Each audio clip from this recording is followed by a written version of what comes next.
Good morning. Oh, yeah. It's another Monday morning after a long weekend. I'm sure, trusting that you had a good weekend like we did. And we're here again on your screens, coming live to you from the News Hub here, TV3 Kanda. And it's our birthday. It is. 21 years, TV3 is 21. I like the story of TV3.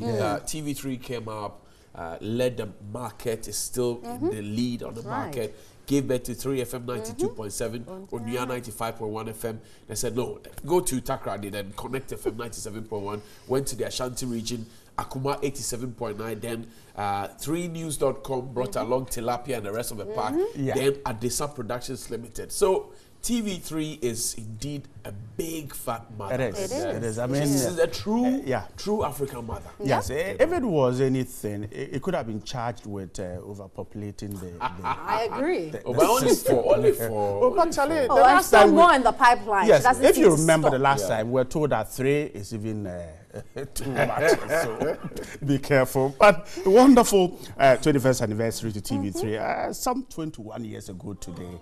We were live on your airwaves, and I remember way back in school then TV3 was a standard. It was. Yes, it still is. It still is. And it's still the standard for whatever you want, to entertainment, news, and whatever. So, perhaps wish ourselves a happy birthday this morning, beginning right from here. And I'm sure in the course of the day we'll have a lot more peek into what was TV3 and what is now TV3 or Media General. Absolutely. Of course, we want to bring our viewers along, and so we'll be sharing some packages along the line. So just stay tuned to this station. You don't want to change it, because on this birthday we plan to give you a lot as well. So what's exciting when the young man or woman is now quite exuberant and has all that it takes to become a mature person. Right. So a lot more is expected. And that's a problem. That's what we're promising. And you see the goodies that come along. I mean, usually during Christmas you get TV3 offering you,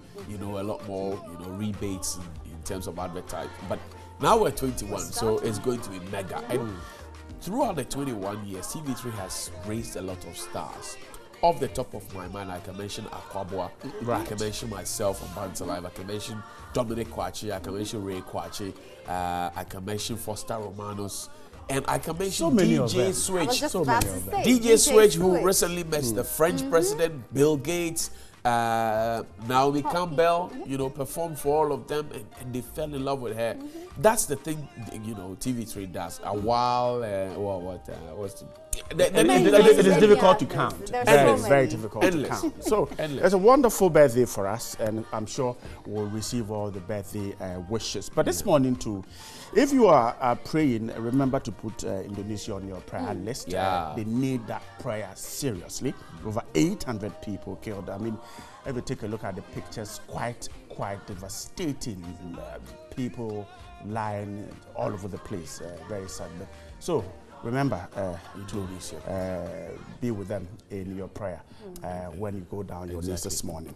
The walk last Saturday, Amma had a challenge, but I didn't see you bright at the walk. Why didn't you come and walk? Dr. Sribo was there, Dr. Alassan was there, Mr. Kofi, Dr. Tavko, Richard and you were not there, right? Johnny, I wasn't there. I had to. Was there, Alfred Okansi. If Watieku came to walk, I'll make it next time. I had to bury. I had to bury a loved one. So it was. Why the one who killed the person? No. But you could have come to the walk and gone to bury. Let me take the opportunity and wish Dr. Ebuachi Yadom, Robert and Sons, the Saki family, Mom, Kwesi, Kobna, Dockers, and the Baptist Church at Bethlehem. We laid to rest one of our loved one over the weekend. It was quite a sad one. One of the best that God gave it to us. Mrs. Charity Buachi Yadom. We had to bury her over the weekend. A sad one day, but we believe that God gives, He has taken, and He will do what He wants to do. Good morning to the family. But George wasn't there at the walk either. I planned to come, but I didn't. Too much chilling on Friday night will expose I told you George is a bad when the fundamentals are you'll be exposed. Too much chilling on Friday. But I planned to come with Akosia, but But Akosia was there at 5:30 a.m. I know. My bad. Apologies. And Danny was there. Oh, Danny was we there. should clap for him. What do you mean he needs? Everybody needs it. You see, that kind of stomach, and Danny's stomach, the way it sits in front of him, he needs He'll that. mute you. The next time he's here, he'll mute you when you're talking. And Danny has... He'll be ranting home right now. He has the goodies of life before him. The assets. And he has the right pay. So it's not an illegal structure. This is legal. But guys, all right. there's this thing that is bothering has been bothering my mind for, for months now. And then I don't get it. Okay. If this is not a calculated attempt to, let's say, destroy someone's image, why would a victim of rape wait till the person becomes popular and come out? 2009, a lady just comes out to say that, oh, this guy raped me 2000, Cristiano Ronaldo. George, so let me set that record 2009. straight. Obviously, coming from me as a female, it's not as easy. And being a doctor, having met people who have been through rape and come back many years later to actually disclose, I realized that it's because of our environment and how we look at the person who has been raped instead of the rapist. It makes it look like you are at fault and you put yourself in that position to be there. And so it's now that we've had that liberation where people feel we're listening to them. We have, all the open ears and there's justice for what people do. That's when we seem to have more of these conversations coming up. And that's why many years down the line, now we're hearing more for people who are famous. But I don't think so. It's not unfortunate that they're in the spotlight, but there are many who have raised it. But again, it hasn't gained traction. It's only those who are famous who have been heard. I'm sure that it's an unfortunate ladies situation. have gone on to mention people who are not as popular as Cristiano Ronaldo or Crosby. But then, yes, but it's because, like you said, they are in the limelight. Exactly. So you get to, it will become news. But That's the picture I get. But the point is, don't do any wrong. Exactly. Because many years later, I will catch up. The other angle for me that I find worrying, in the case of the Justice Brett Kavanaugh, I mean, why would 3 women, not 1, not 2, 3? Why would they want to? At the same time, when it's been nominated for... So there is something in there. Why would 3 women set up to go and destroy someone? Exactly. I think that there's more to it than just... So, well, the investigations will go on. They will find out.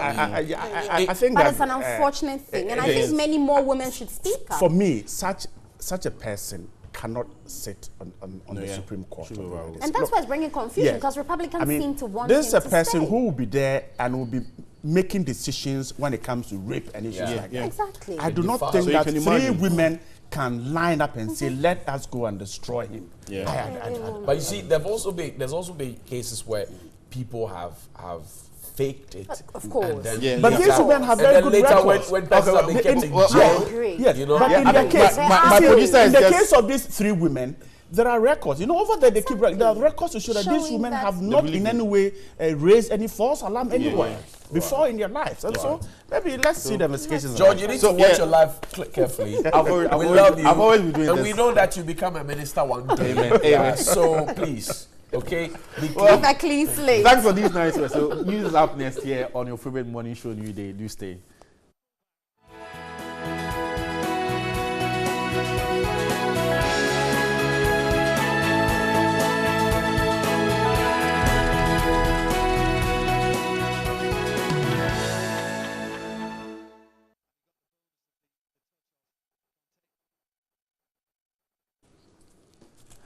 I'm George Quinn, and this is news here on Newday. We are live on DSTV channel 279. And coming up this morning, Minister of Information designate Kojo Nkrumah has indicated government has no intention to purchase a new presidential aircraft.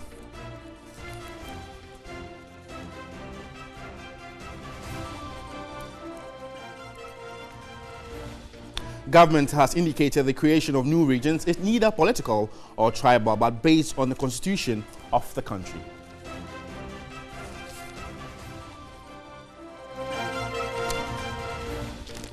And former President John Dramani Mahama has chastised the Akufo-Addo government for failing to deliver on their numerous promises.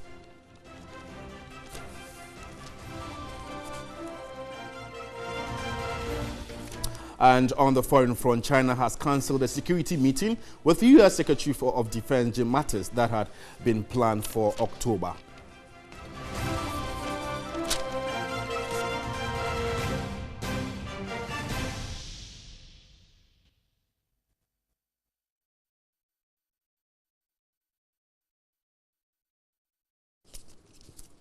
Thanks for we start off with the presidency, where Minister of Information designate Kojo Nkrumah has indicated government has no intention to purchase a new presidential aircraft, and he indicated the president's commitment is to fund developmental projects. The presidential jet malfunctioned mid-air after 20 minutes of takeoff from Washington, D.C. on Saturday. The aircraft had to fly around a number of times to burn fuel before being assisted to land. After about 20 minutes into the flight from Washington to Accra, the aircraft developed a challenge with one of its engines, and the pilot informed the passengers, including the president, accordingly. A decision was made to land the aircraft in Washington Dulles Airport, but it first required about 1 hour of flight to dispose of some of the fuel that was on board. Subsequently, the flight landed safely at Dulles Airport in Washington, and the president and his delegation got on a commercial flight, a South African Airways flight, and arrived in Accra at 8 a.m. this morning. Kojo Nkrumah indicated the presidential jet is well maintained. The presidential jet returned very recently from its maintenance and servicing schedule, so it's been maintained and serviced in accordance with its schedule. There's no challenge with that one. I haven't spoken to the president about whether or not he intends to buy a new jet, but I can tell you the man I know who is still using his own private vehicle even for official travels, this is not a matter on his card. It's not a matter on his itinerary to buy a new jet. There are a number of other major national priorities which are on our agenda, some of which we've been talking about, funding our development programs, etc. This is not a priority on the president's agenda. At the UN General Assembly meeting, President Akufo-Addo signed an agreement with the UN organization for the construction of affordable housing in the country. And ahead of the 2020 elections, residents of Nkrumah in the Mamprogo Moduri district have warned politicians not to campaign in their community until their problems are addressed and resolved. The community's most pressing challenge is a collapsed educational system. Here's a report by Eva Tiboka. Primary schools all over Ghana reopened 3 weeks ago, but that is not the case here at Nkrumah. People come around here hoping to find a teacher, but each day ends in disappointment. This is the only 3-unit classroom structure serving the community and other adjoining ones. Get in and you will find a ceiling caved in, writing boards covered in cobwebs, and the carcass of a goat. There is no furniture found in the classrooms and teachers are yet to report. There is a nice teacher's bungalow at the school. Residents say the school was built to serve the community since 2008, but has not produced a single graduate.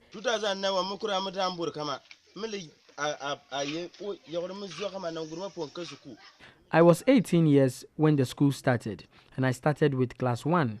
After class 1, 2, and 3, that was my end because there is nowhere to continue after primary 3. Seidu Bukare is a past student of the school. He agrees education is important in life, but this is missing in the lives of residents of Nkrumah.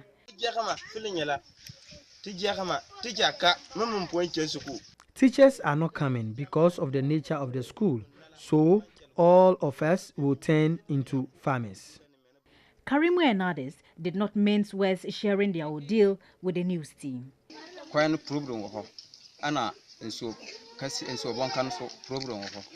The roads are bad.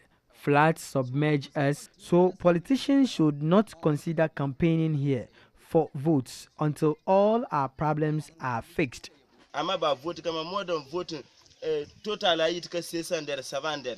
During elections, politicians crisscross each other here, making lofty promises, but after elections, they don't show up. Inusa is a native and planning to be a volunteer teacher. You came to school on Monday? Monday you came? Why? Teachers are not there. Okay. Do you want teachers to come? Yeah, on Monday, I'll start the classes. So I'm just a support of supporting the community. He will remain the only hope for children here until the problems are addressed. And that was my colleague Eva Tiboka coming through with that report. And development and economic experts are pressing hard on government to turn its attention to developing the northern half of the country. The experts spoke to Eva Tiboka on the sidelines of a forum on Ghana Beyond Aid organized by Star Ghana, Tama and ISODEC in the Upper East region. Development in the northern sector of the country has been slow since independence. The area, though rich in natural resources, has its people highly impoverished. It's unbearable in many ways that, we can count on 3 meals to eat and there are people who have 1 meal a day. That should not be the case. And the whole perspective of human development is precisely that no one should be left behind, that there should be basic rights, that there should be basic entitlements, that there should be basic opportunities for everyone. Although a lot of efforts have been made to develop the area, not much is seen. Dr. Charles Abugri says the most efficient development path in Ghana Beyond Aid is a well-informed citizenry and spatial planning. The reality is we have a country with steep spatial inequalities. You have to understand the socio-economic gaps and the socio-economic potentials of the places that are left behind. Because it's only by improving and these potentials in these left behind areas that they can grow rapidly. Chairperson of Star Ghana, Dr. Esther Ofeabuaji, noted the overall development of Ghana is dependent on the development of the North. For the sake of Ghana, we need to invest more energy in Northern Ghana. Northern Ghana has so much to offer. The breadbasket of the nation has so much by way of natural resources. And if other savanna belt can be turned into viable areas of development, we should be doing more for and with Northern Ghana. Star Ghana has been actively involved in the transformation of marginalized areas and persons.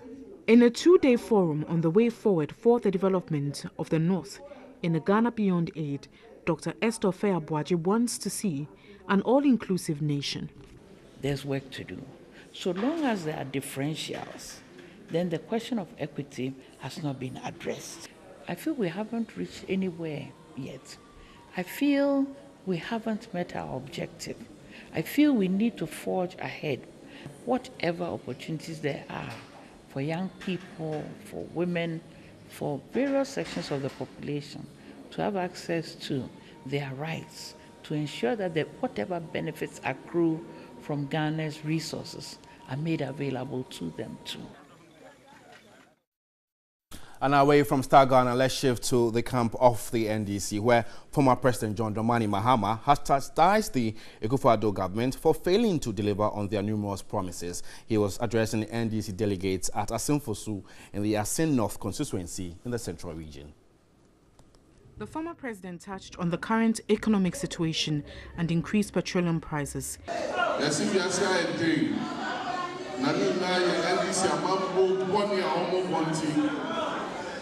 Now, some petrol 14 cities. 14 cities. Petrol 14 cities. And then petrol they say.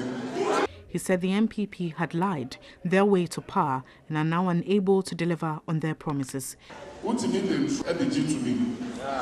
And so, what you mean fan show and drop me and that and from woman.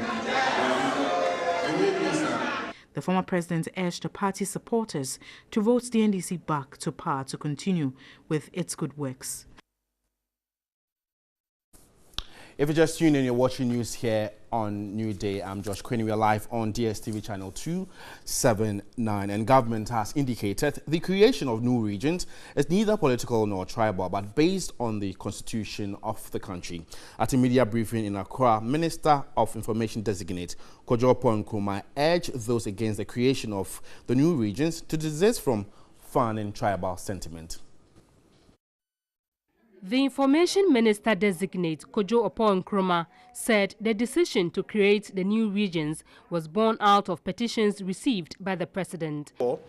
Those who seek to make claims that the exercise is tribally motivated or has an ulterior motive should desist from those non-factual claims and instead seek to convince the people of the affected areas to vote no at the referendum. And for those who are minded that these creations of these regions are important, they are also encouraged to convince the people to vote yes. But let us eschew all these unguided comments about tribalism or some untoward motive for the creation of these regions. On former President Mohammed's comments on the free SHS and double track, Kojo Nkrumah said government is not surprised at him.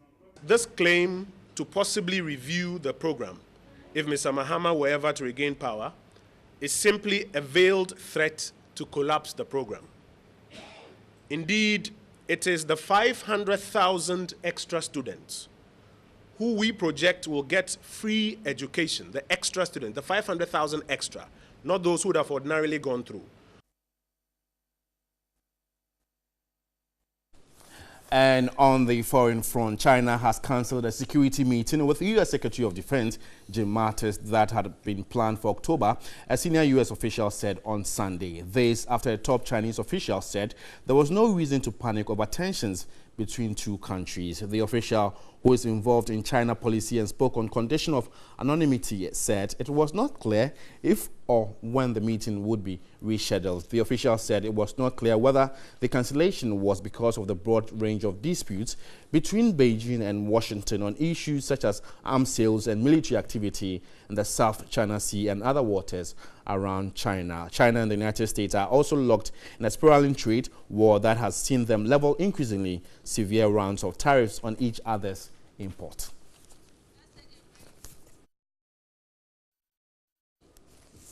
And on that note, we end news here on Newday. You can get more news updates on our website, 3news.com. I'm George Quinny. Thanks for watching. Enjoy your morning.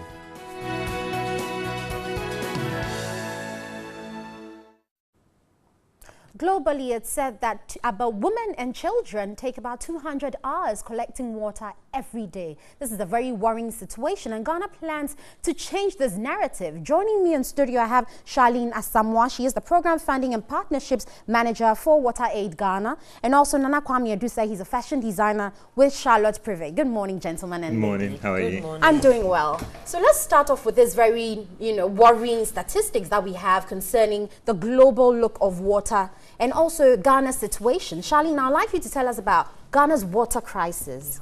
Okay, so currently in Ghana, the statistics show that about 78% of the population has access to water, which means 78% of the population spend less than or up to 30 minutes collecting water. And that's different when we go to the three northern regions. And as you quite rightly mentioned, the burden of that generally falls on young women and women. They are often spending a lot more time fetching water, which means they're missing school, which means they also lose out on exploring and expanding their livelihood opportunities. So in Ghana, unless we really address this situation, we will not have the universal access or meet that 2030 deadline. Or in Ghana, the government has set a 2020 deadline. So we need to really work fast and accelerate the progress so everybody everywhere has access to water. Right. So what is Water Aid Ghana's role in making sure this, goal is achieved? Yeah. So Water Aid Ghana, we work nationally, we influence policies, we work with policymakers and lobby.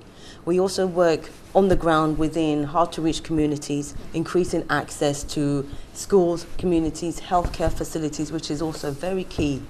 Because we found out that about 54% of healthcare facilities in the regions that we work in do not have access to water, which underpins our healthcare system. So in terms of what our role is, we are working with partners to accelerate that progress so everybody does have that universal access. But I'm sure people are wondering what Nana Kwame's role in this is, because you're a fashion designer. Really, how important is this water crisis to you, and where does Charlotte Privé fit in this? For us, it wasn't like necessarily water. It was more of this is something that we do on the low You know, we like organize charity events, and we do fashion shows, and we like give proceeds, which like we don't like publicize it. But then when like Charlene contacted us, we were like really excited, and we actually wanted to like make a difference. So yeah. Nice. So Charlene, back to you. What are some of the activities that WaterAid Ghana, you know, embarks on to be able to achieve this goal? Right, thank you. So as I mentioned before, we're working a lot more in healthcare facilities. So we're increasing access to labour wards who don't have access to water, sanitation facilities for both professionals and for patients. Because when we go to these healthcare facilities, we see that patients are actually left to collect water on their own. Sometimes women come into labour and it's their family members that are joining the queue for the borehole. So that also means the nurses who are delivering and receiving these newborn babies don't have access to wash their hands, which increases their risk of infection. So for us, what we're working right now, we're working in the Upper East and the Upper West, and we're working in healthcare facilities, increasing their access to water and sanitation. Nice. Now, Kwame, so tell us about the, you know, change that you plan to embark on, this Fashion for Change, and how it fits into the whole picture. Okay, so well, we went to the northern region to like go see the situation, and I can tell you right now it's really bad. Like in like Accra, we're actually in the bubble, so we don't really see how it's really bad. So what we decided to do was to like was to do a fashion show, and the proceeds will like go to WaterAid on the wash campaign. So yeah, that is what you want to. Yeah. So every item that Nana Kwame has fantastically created for us. Every item that he's created, all proceeds go to WaterAid Ghana, which enables us to reach more people, because in order for us to reach more people, we need funding. And so now we're looking at creative ways in which to engage Ghana, because it's our crisis. We need to own it, and we can address it within our lifetime. So we're just looking at the general public to go in to the stores and to buy online. And then the money will go to us and we can reach more people. So how can we support and how can we also get involved? Because you're throwing it out there to citizens. It's I mean, for like companies or for the fashion brands, it's not just Charlotte Privé with WaterAid. I mean, it's very open. I think WaterAid is very open to like work with other brands and other companies. So like any and everyone can actually just join in and just make this work. So it's, like I said, like it's not just Charlotte's WaterAid. So finally, just present to people out there listening to you why we should join in this whole fight to make sure that the water crisis situation changes from what we have now to a better one. If we don't, Ghana will not progress to the place in which it wants to, because access to water and sanitation underpins all forms of development. We can't achieve any of the SDGs, without achieving SDG 6. So we're just pleading with people to support this cause, support WaterAid Ghana. It can be monetary, which is great. It can also be through advocacy, because everybody has a right to water. It's a human right. And we know our school children, even in the Accra region, some of them don't have access to sanitation, some don't have access to water. So let's lobby MPs, let's lobby Parliament. So it's universal. So it's not unique to one area, but everybody has access. Everybody has the same opportunities. Can I just add? So, I mean, to be honest, half of the things she said, I didn't know what she's talking about. But then, you know, but like I actually wanted to say that. So then, I think journalists are paid to talk, and like designers are paid to design, and ministers are, well, I don't know what ministers are paid to do, but it's not like up to the ministers or up to the government to help. It's like everyone can actually help. So from a layperson to, you know, to an intellectual, it is our responsibility to help the less fortunate, or, you know, the people that cannot. Because I think this situation is a national situation that we all need to chip in. So for me, that's what's important. And certainly I agree with you on that. And finally, we have been speaking to Charlene Asamoah. She is the Program Funding and Partnerships Manager for WaterAid Ghana. And also Nana Kwame Adusei, he is a fashion designer at Charlotte Privé. And they've been telling you why we all have a role to play in making sure that the water crisis in Ghana ends. You can make a difference in the fact that you can do something small. You don't need to be an intellectual. You don't need to be in government. You can just make sure you make that corner brighten. So do something little. Make sure sure you advocate, talk about water, making sure access to water is an everyday thing for everybody in Ghana. We'll take a break. We'll be back with more here on Newday. Stay with us.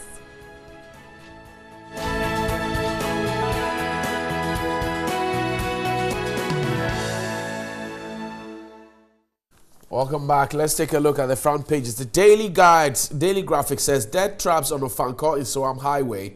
Drivers create 74 illegal U-turns. Bill on election on MMDC submitted to Parliament. The President returns home. Mark Dancio, a charged marketing man of 2017. The Daily Guide this morning reports that the presidential jet in danger. And Samira gets international award. Assemblyman shot dead, and free SHS to go. That's the screaming headline. Threatens Mahama. Trump's wife visits Ghana. Okay, maybe two more, and then we're ending on that one. Economy worth 256 billion cedis after rebasing. Business must prepare for turbulent times, and government to leverage future mineral revenue. Finally, the Ghanaian Times says non-implementation of Rent Act, government loses 120 billion cedis annually. And I asked Mr. Kofi Nti this question the last time he met the press. The answer I got wasn't satisfactory to him. Don't trust NDC with free SHS policy. President admonishes Ghanaians. Has the campaign begun already? No, you tell me. Creation of new districts, regions, not tribal. Kojo, Oppo, Nkrumah. Interesting. Oh, Amma wants us to do this one. Okay. The Finder newspaper says, will fix Amidu's needs. His office is very dear to Ghanaians. President says so. How long ago did we realize this, Mr. President?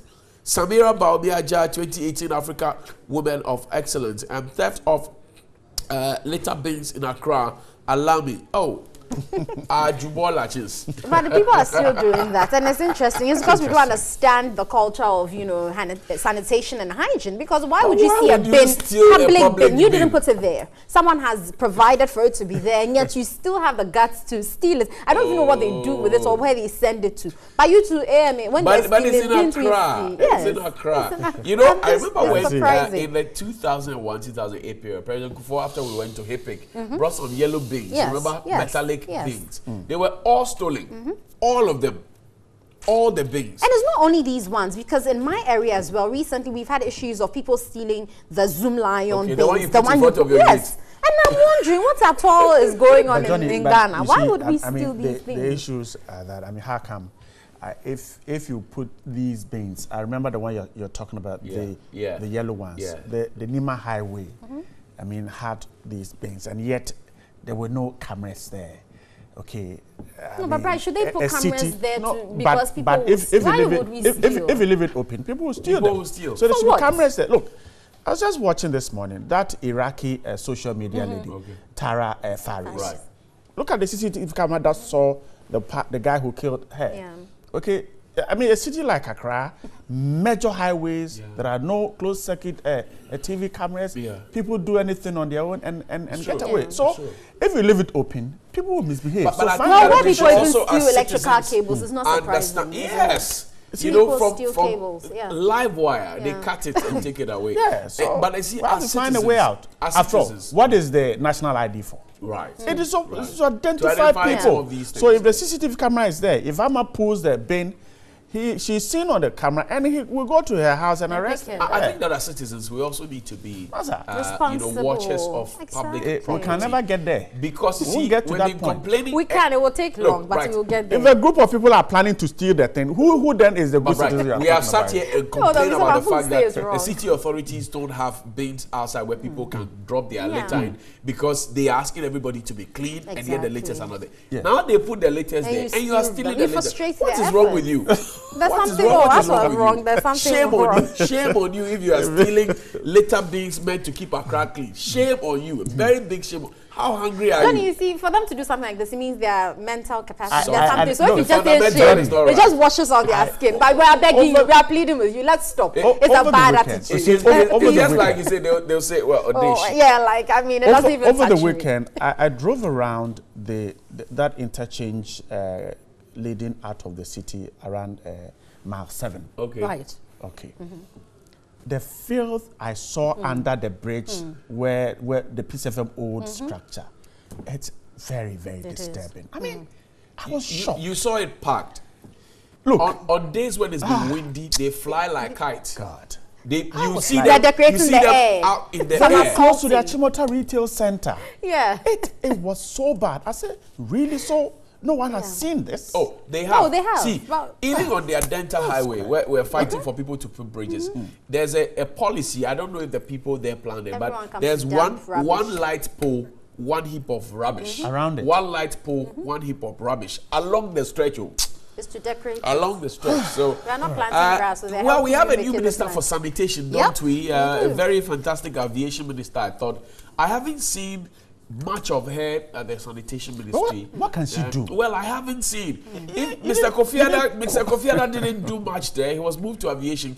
Mr. Kofi Adda has been granting interviews. Interesting. You know, when he was at the sanitation ministry, he didn't grant us interviews. But now he's granting interviews. So, Madam has gone to the sanitation ministry, and we are not getting the interviews. We are not hearing from her as well. When she came into office, she picked up. I mean, I saw her doing some groundworks in the news. But if the money is not there, you see, exactly. And then she's trying, like, putting bins and people are taking them away. Yes. Johnny, she puts it's bins. Frustrating. How would you work she on says that? she's going to appoint sanitation marshals. And people are stealing the ball actions. What do you expect? But anyway, it's time for us to talk about Mr. President, Men's good morning to Gold. you. They are stealing our rubbish things. Come to our aid. Good morning. Well, Men's Gold promised to start paying dividends to their customers, but they're also suing SEC and Bank of Ghana, aren't they? They're sending them to the courts. And they have. You see, on the 13th of September, I put up a Facebook post. I said, look, if Men's Gold feels that they are being tormented or persecuted by SEC and Bank of Ghana, they should go to court. I had supporters of persons who thought I was hating, and they came to insult. Then on the 27th of September, they went to court. So at least my ignorant and hateful advice was taken. Good. I have no investment at Men's Gold. So whatever happens, well, the Bank of Ghana has warned you. Whatever happens is on to you. But anyway, let's step out there and find out what you also think as we rant concerning this issue.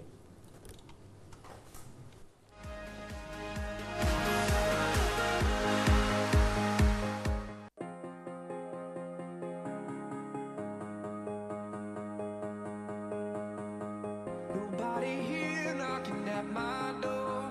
This is what it feels like.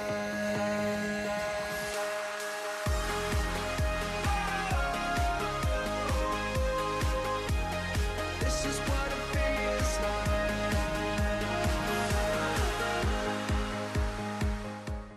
A very good morning and welcome to Daily Rant here on Newday. We are live on DSTV channel 279. My name is George Quinn, and this morning we are talking Men's Gold. And the latest to that development is that Men's Gold has sued SEC and BOG for poking their noses where it does not belong. And so we are having discussions on matters arising with regards to this whole development. This is Daily Rant. Let's keep talking.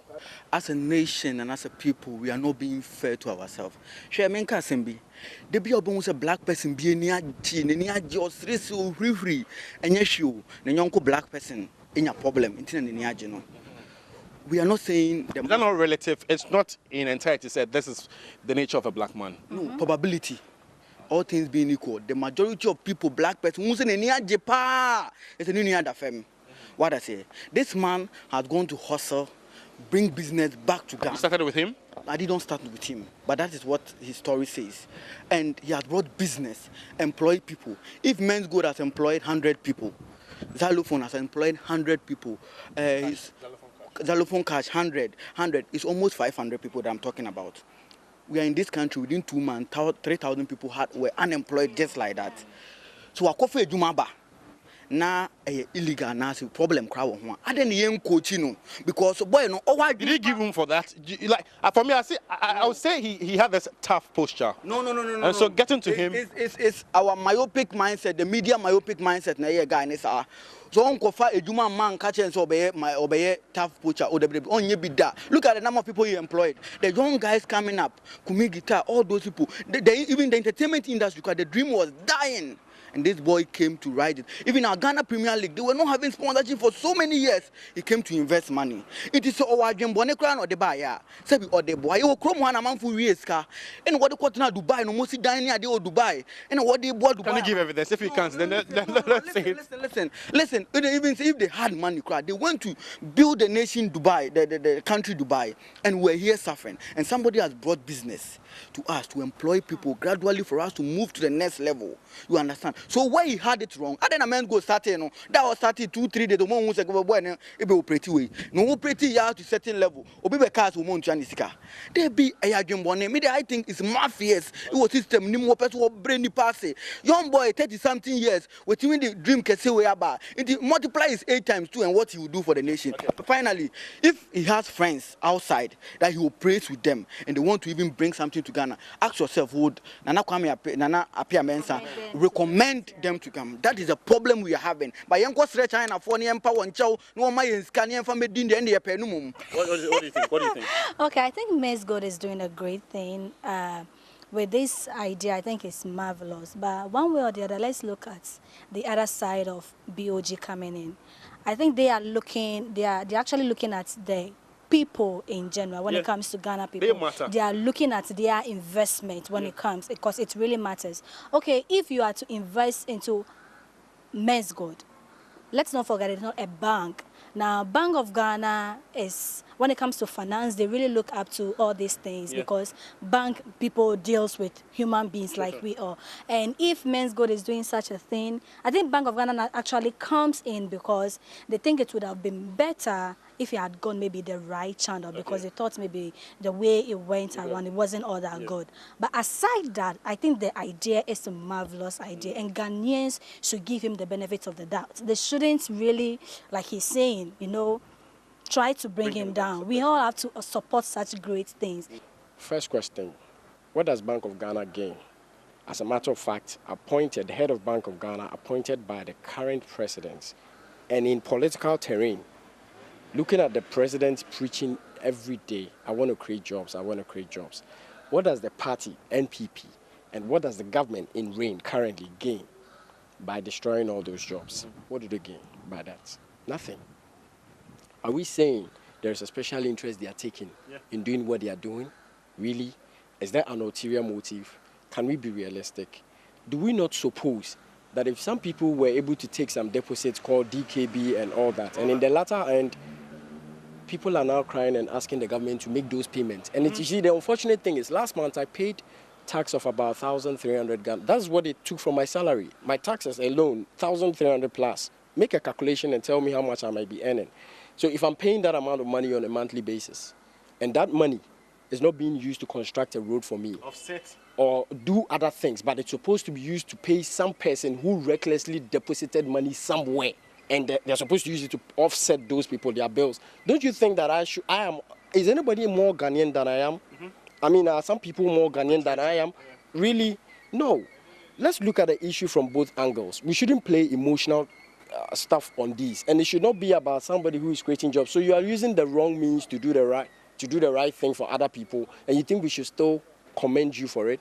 I don't think the Bank of Ghana is ignorant. They have lawyers, astute lawyers, and these are legal issues. And frankly, maybe we have not gotten to the legal aspect yet. I've heard the lawyer of Men's Gold, Nana Apia Mensa, speak, and unfortunately I was very disappointed. He was just appealing to the emotions of people. Lawyers do not work appealing to the emotions of people. You come in and you speak what legal terms and frameworks are saying. You speak what the spirit and the letter of the law is saying. I've heard they say that you do not have a license for the job or the operations. There's a license for the job, but the gold trading is what he doesn't have. You see, and they are saying that there is a restriction to the mode of operation. In any case, is Men's Gold the only gold trading company in Ghana? No. Why are they not hunting the rest? Why only Men's Gold? But let me come in. You know, one thing is, most of the people that are bashing SEC and BOG are Men's Gold customers. I think they should be educated, relax the nerves and all that. George, what I'm saying is, Bank of Ghana, Muni Mejuma Papaya, Sidina, akofem na dollar ni dwane no eno na main way krampo edo anwo kiraba no eno main way we know what is causing that. Anybody who has read any microeconomics know that balance of payment deficit is what is causing that. You get it? Plus there is apparently a global crunch. We should be wide open. Listen. The guy may have certain things wrong, may exceed his mode of operation and everything, but there are coaches. Even America, even if you read certain documents, you say that America was brought up and made by oil barons, drug barons. You understand? Yes, you may have it wrong. You may sometimes have it wrong. Sometimes you may get it wrong. But doesn't make it right? No, if you have good environment, sometimes they can coach you for you to get it right. The guy, he may start it, maybe sometimes you may have a dream, but how you start it up and other things, you may have problems because it's a new area you are entering. Sit the guy down, coach the guy. Don't bring him to that public. The way you are talking to me, the way things are going, I think Nana is not ever ready to listen or to be coached. No, listen. He's not ready. His posture. When you invested that, it will be more chrome ha. Now, don't say, Yankasa. No, Jambo, with your session, I remember when the tussle began with, Israelite, he came out to say, you shouldn't be a pope to do a business because it means, you know that. No. Why would he even come out with that? I think Mutimi reading meanings to certain things. Obina or Mutimi reading meaning to certain things. He may say that because sometimes he might be to me hit up. In that statement, because some besides say, am I not a Ghanaian like you? Am I not a Ghanaian? I know the one reading meaning into this say, not a Ghanaian to be bini cram moon say minia, but Obiko Fred, you must China for badia near so on so galam say, yeah, own people galam say to China for good galam to come. I didn't hear treating your own people, sir. You may have it wrong, but sometimes good coaches, good parenting, and good environment can bring you back on track. He should avail himself of that coaching. Yes, that's what I'm trying to say here.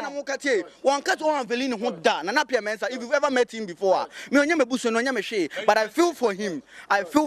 No, you see, he's not just sympathetic, he's actually empathetic because his money is lying there.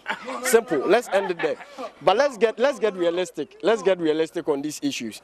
He first and foremost mentioned that people must not have invested, so they don't know the pains of it. I also asked a very simple question. Yes, I don't have a kiosk, but every month, 1,300 plus of my money is being given to the government. And they are going to use this money to offset, a part of this money to offset somebody who went to invest at DKM or DKB or whatever. Me, did I invest at DKM? I asked a simple question to Standard Chartered Bank, to Standard Bank, South Africa's Stanbic Bank, and then to FNB. Why do you guys...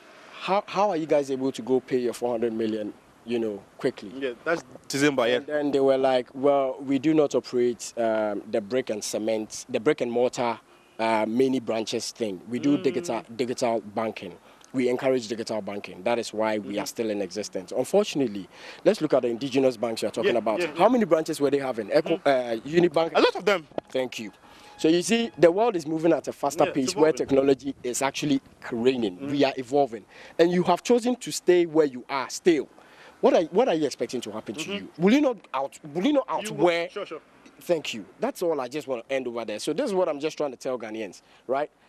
It's not about you being indigenous. If you are indigenous like Nokia was, and you are failing to upgrade yourself, the foreign guys like iPhone and the likes will come and take over. Simple as it is. So just learn to do what is right and do it at the right time.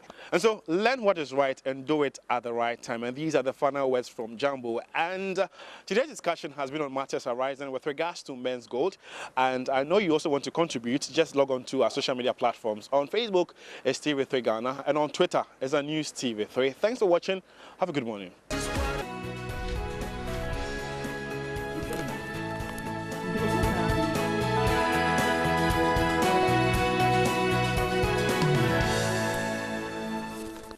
All right. Thanks so much for staying there. So the newspapers are ready. The finder will fix Amidu's needs. His office is very dear to Ghanaians. The president talking there. Daily Guide has this story. Free senior high school to go threatens Mahama. His photograph is there. The Times says Ghana loses 120 billion cedis annually. Rent Act, that's the issue. Don't trust NDC with free senior high school policy. That's the president again, captured by the Times. BNFT, economy worth 256 billion after rebasing. That's in cities. And the Daily Graphic, there's a death trap on your Fankor in some highway. Drivers have created 74 illegal U-turns, and the president has returned home. That's another story captured by the Daily Graphic. My guest this morning, a member of parliament for the Le Jokuku constituency, a member of the NPP, Dr. Bernard Okoboy is here. Good morning. Good morning. Hope you're doing great. Thanks for your time with us. And former member of parliament for the North Dai constituency, a member of the NDC, Honorable George Lewis, also here. Good morning. Good morning. And thanks for your time. Thank you. Right, we're grateful. Certainly, we need to start this conversation with this story. A quick one at that. We're told that a president's team flying down from the UN Assembly ran into trouble. We're told that the jet developed a fault a few minutes after takeoff, and they had to do 1 hour around just to dump some fuel. Eventually, they managed to land safely, went into a commercial flight, South African Airways, and the president is back home safely. Honorable Okoboy, well, just a quick one at this. If the presidential jet is not good, what do we do? Wow. Right. First of all, let me say a very good morning to my brother, Lou, and to all your viewers, and also to my own mother, the First Lady. That's my second home. She was on a trip, I'm sure. Yes. You know, and to welcome His Excellency back. You know, sometimes, because of our economic situation, when you talk about some projects which are necessary, it is possible for some to argue or think that they are extraneous or necessary spending. I mean, to have the presidential jet having one of its engines going off. Look, even when the engines are on in a plane, see how you feel, you know? And anytime I'm on a plane, you know, you especially for those of us who are not frequent flyers, you are anxious until you land. So I think this President Kufuor had similar experiences. I guess President Rawlings and maybe President Mahama. Yes, you know. So I don't know. We have to take a critical look at the flyer for the VVI, that's the president and other important how do you call it, persons in the country. I think there are many options for providing good aircraft to our leaders. Flight.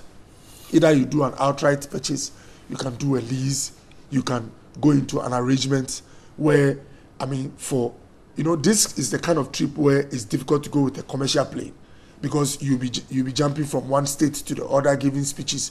I mean, so we can look at other arrangements which can fit into our current economic situation.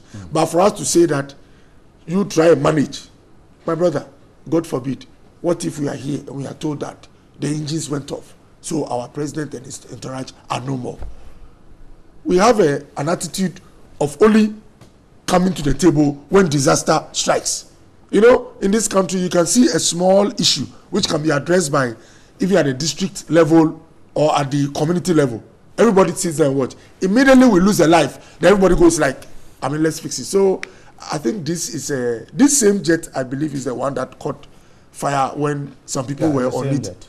Wow. I mean, we should look at the financial model or the kind of arrangement that can allow us.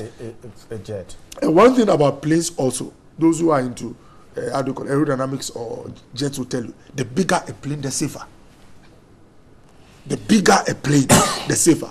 And for some reason, because of our financial or economic situation, we usually don't go for Boeings. This is not a Boeing. The bigger ones. Exactly. Normally we are doing either a Fokker, or we are doing this particular one.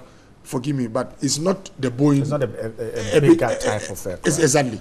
But like I said, the bigger a plane, the better. And the sometimes even the weather and all that can really hit hard on a plane when it's smaller. You remember Dr. Miles Munro?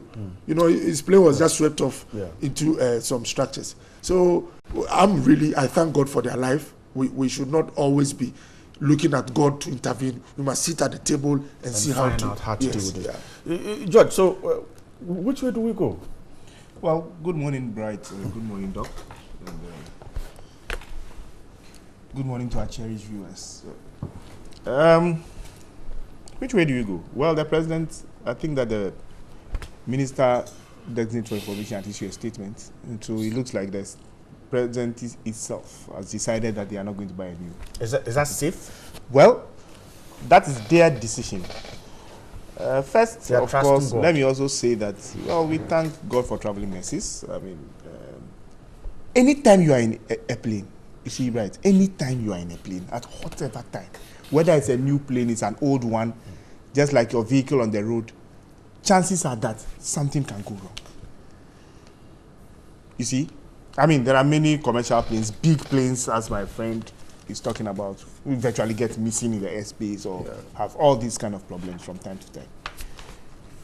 Well, we must ask hard questions first and foremost, even before we start looking at do we need a new plane or not. Other than that, anytime your plane or your president or any high state official gets some challenge, then the answer will be buy a new plane. What is the maintenance culture of that plane? How often does it go to, there's a place they call it, where they go and, you know, do a servicing of the plane. How old is the plane? When they came back, what has been the assessment of the engineering core of the plane? All those things must be taken into consideration. But you see, Bright, I always say something, that when we come and sit on television, when we meet people in town, when we, you know, sit on radio stations, as politicians, what we say is very important. You see, when the Honorable Kojo Oponkruma came and announced that the government has no plans to buy a new plane, I knew where he was coming from. I knew that, look, he couldn't just face the fact that I can come and say that we are going to buy a new plane. The backlash will be solid. And it will come from not only the politicians, but the ordinary people of this country. Why? It is because the way politicians have played politics with this airplane thing from time to time. You remember that there was a time we were trying to get about 5 planes so that there will be some that will be under the command of the military, so that any time the president wanted to travel, you have what was the reaction from the people or from the reaction from fellow politicians? They were told they were extravagant. Remember, even President Mahama, when he was vice president, you remember the issue about the government trying to buy some plane and that it was his baby and he wanted to make money off it and things like that. So we are coming back full home to roast. But I think that we should look beyond that picture and make an assessment. Let's get our engineering corps to look at our planes. Let's invite the experts. Let's see what the way forward is. Is it the replacement of the engine, or that we need a totally new plane? And then let's put the discussion in the public domain. If we must buy a new plane for our presidents, I would not have it. I would not have a problem with it, provided that we do it properly. And like my friend said, there are many ways of doing it. Okay, let's also do a juxtaposition of our president traveling in a commercial flight and vis-a-vis us buying a new plane. But you see, bottom line is that whether he's in a commercial flight or whether we buy him a brand new plane tomorrow, chances are that once you are airborne, it takes a grace of God to come back.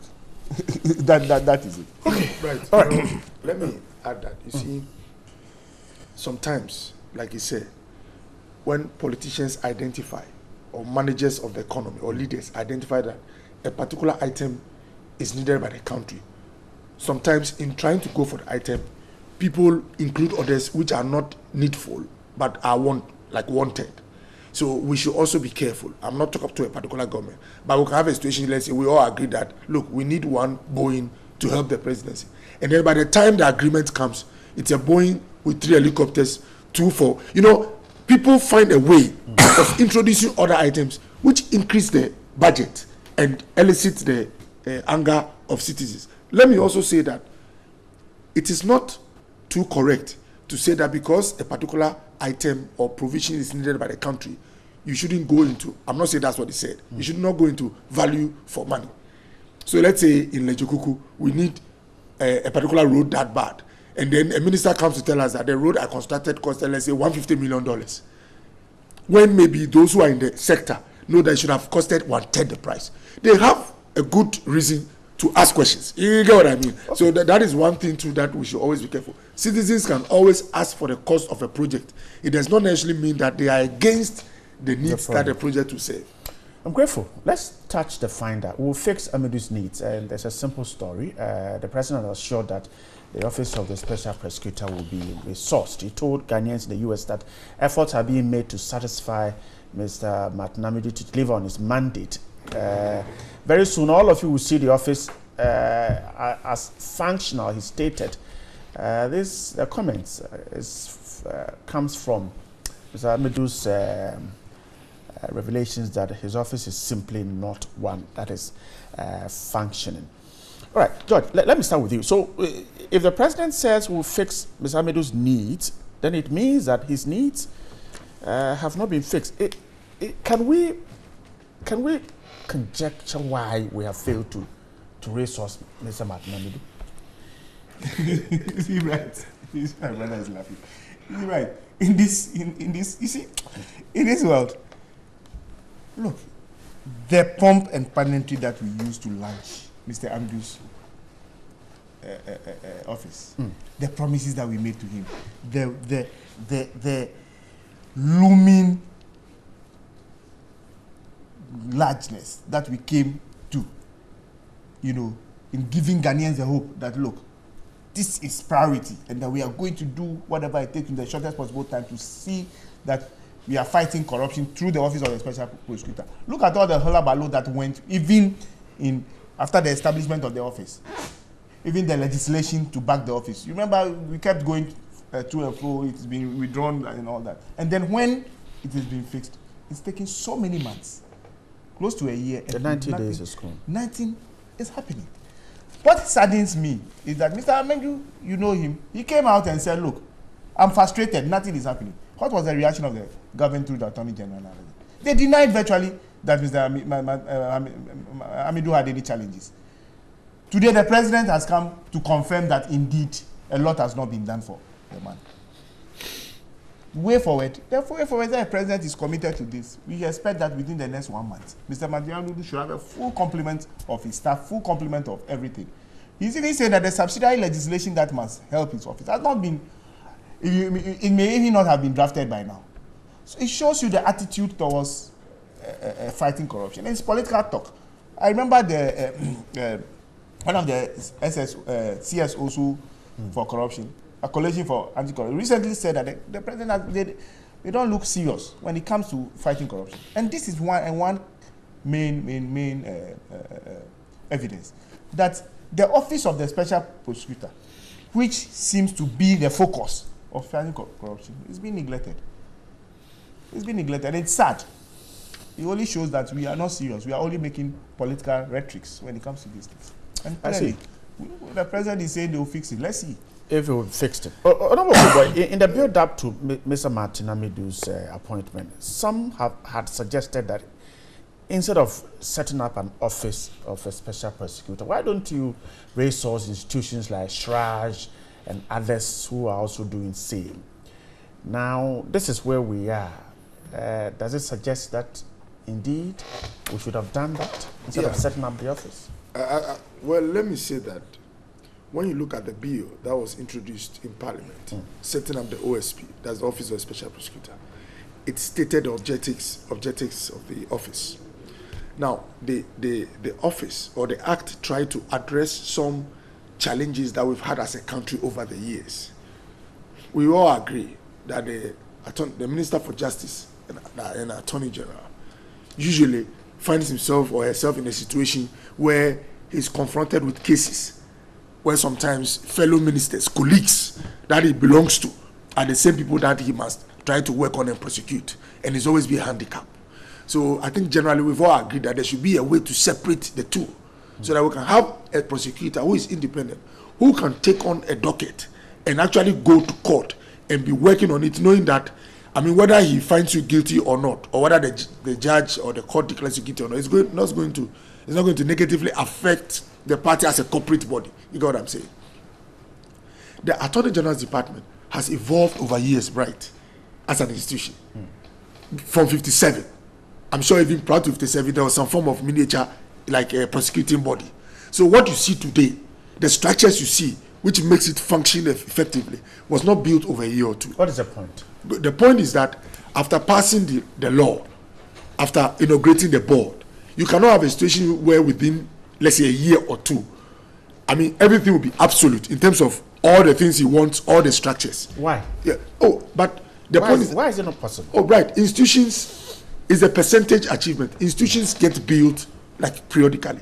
What we must look at is the speed with which we are working to achieve full functionality. If somebody says that, look, Amidu is not getting or has not gotten everything he wants, like Abu Jinapo, the Deputy Chief of Staff, said the last time, no agency within this government or any government had full complement of what they presented for budget. Usually you are given a significant portion so that you can start work. But the president is saying we'll fix it because we are going to look at what is hard and to which extent is making him inefficient, so that we can. The law for him to work isn't there. So what kind of bill is that? That I've listened to lawyers. I mean, law can help us.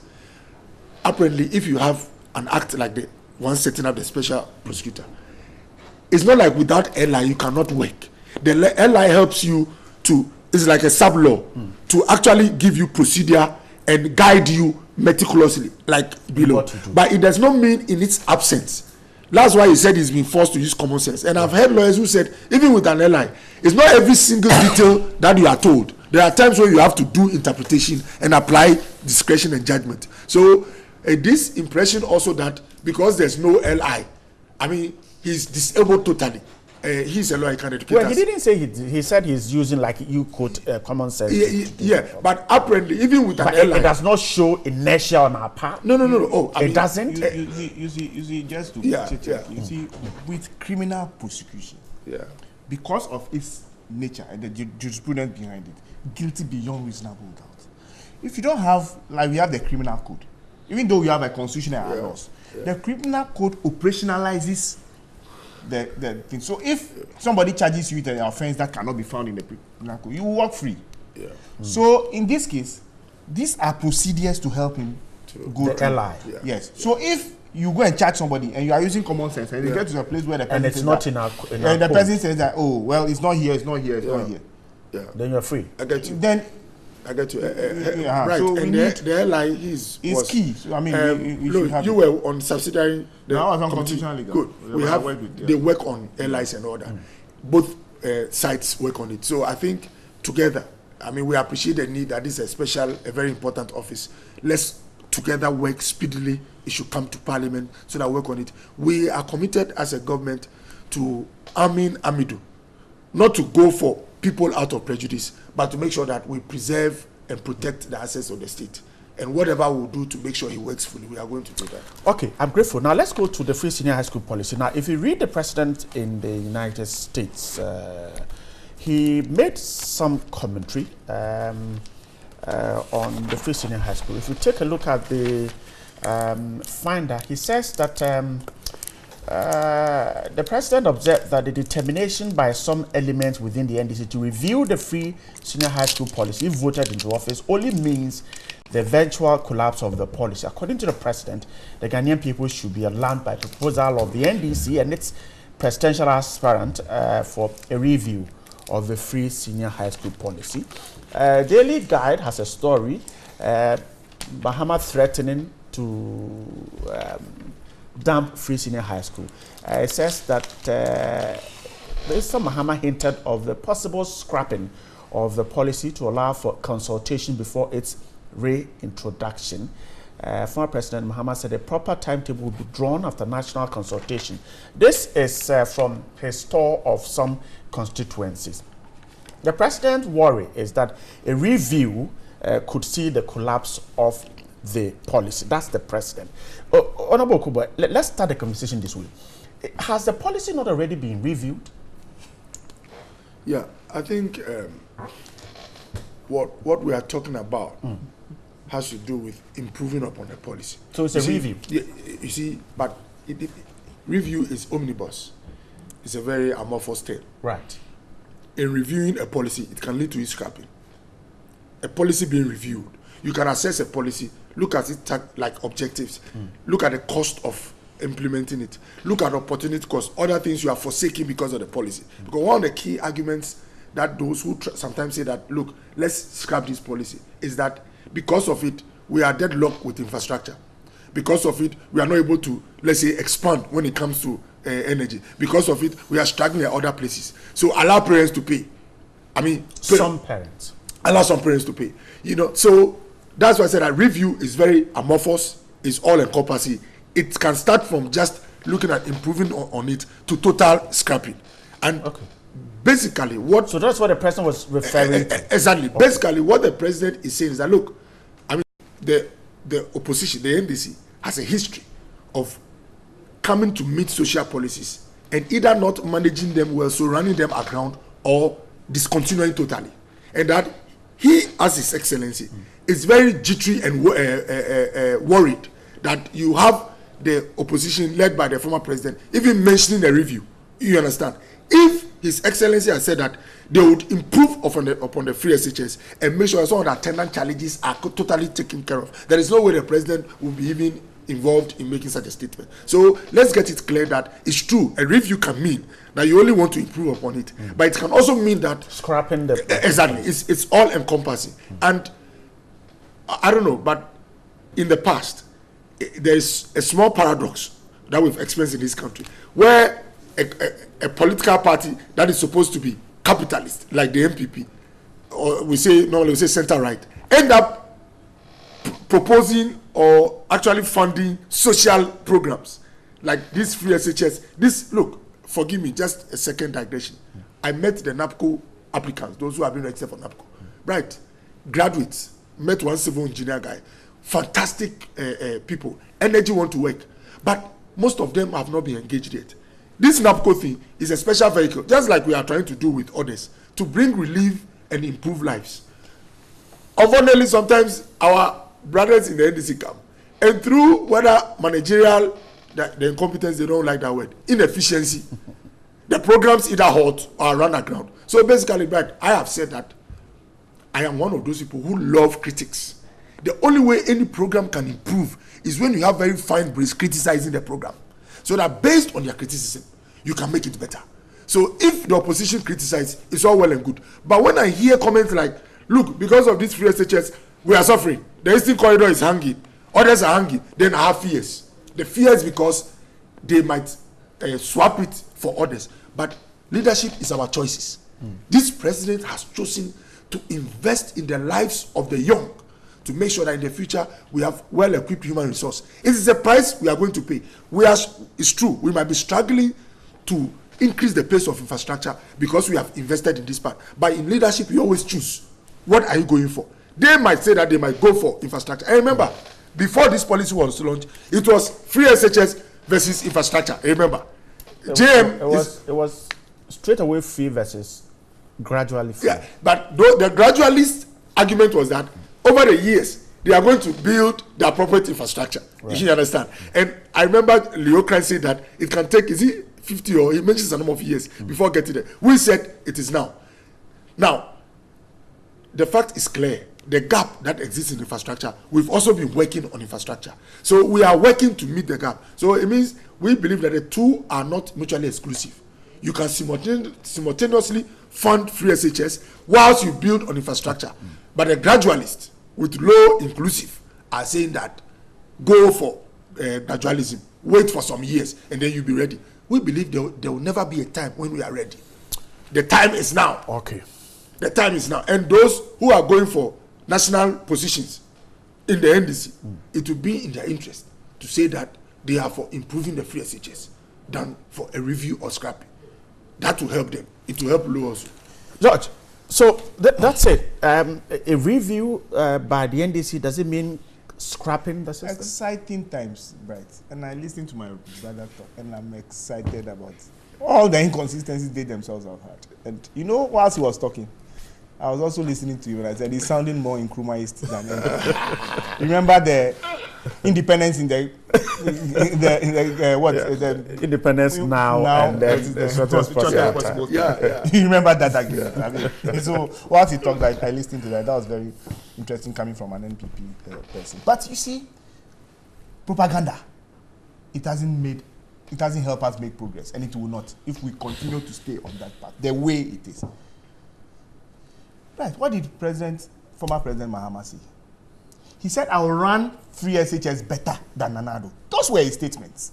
Oh, are you sure? Yes, when he went to Cape Coast, go and check. The review. No, listen. He said he will run it better, and that he would include stakeholder consultations, right? And if necessary, review the policy.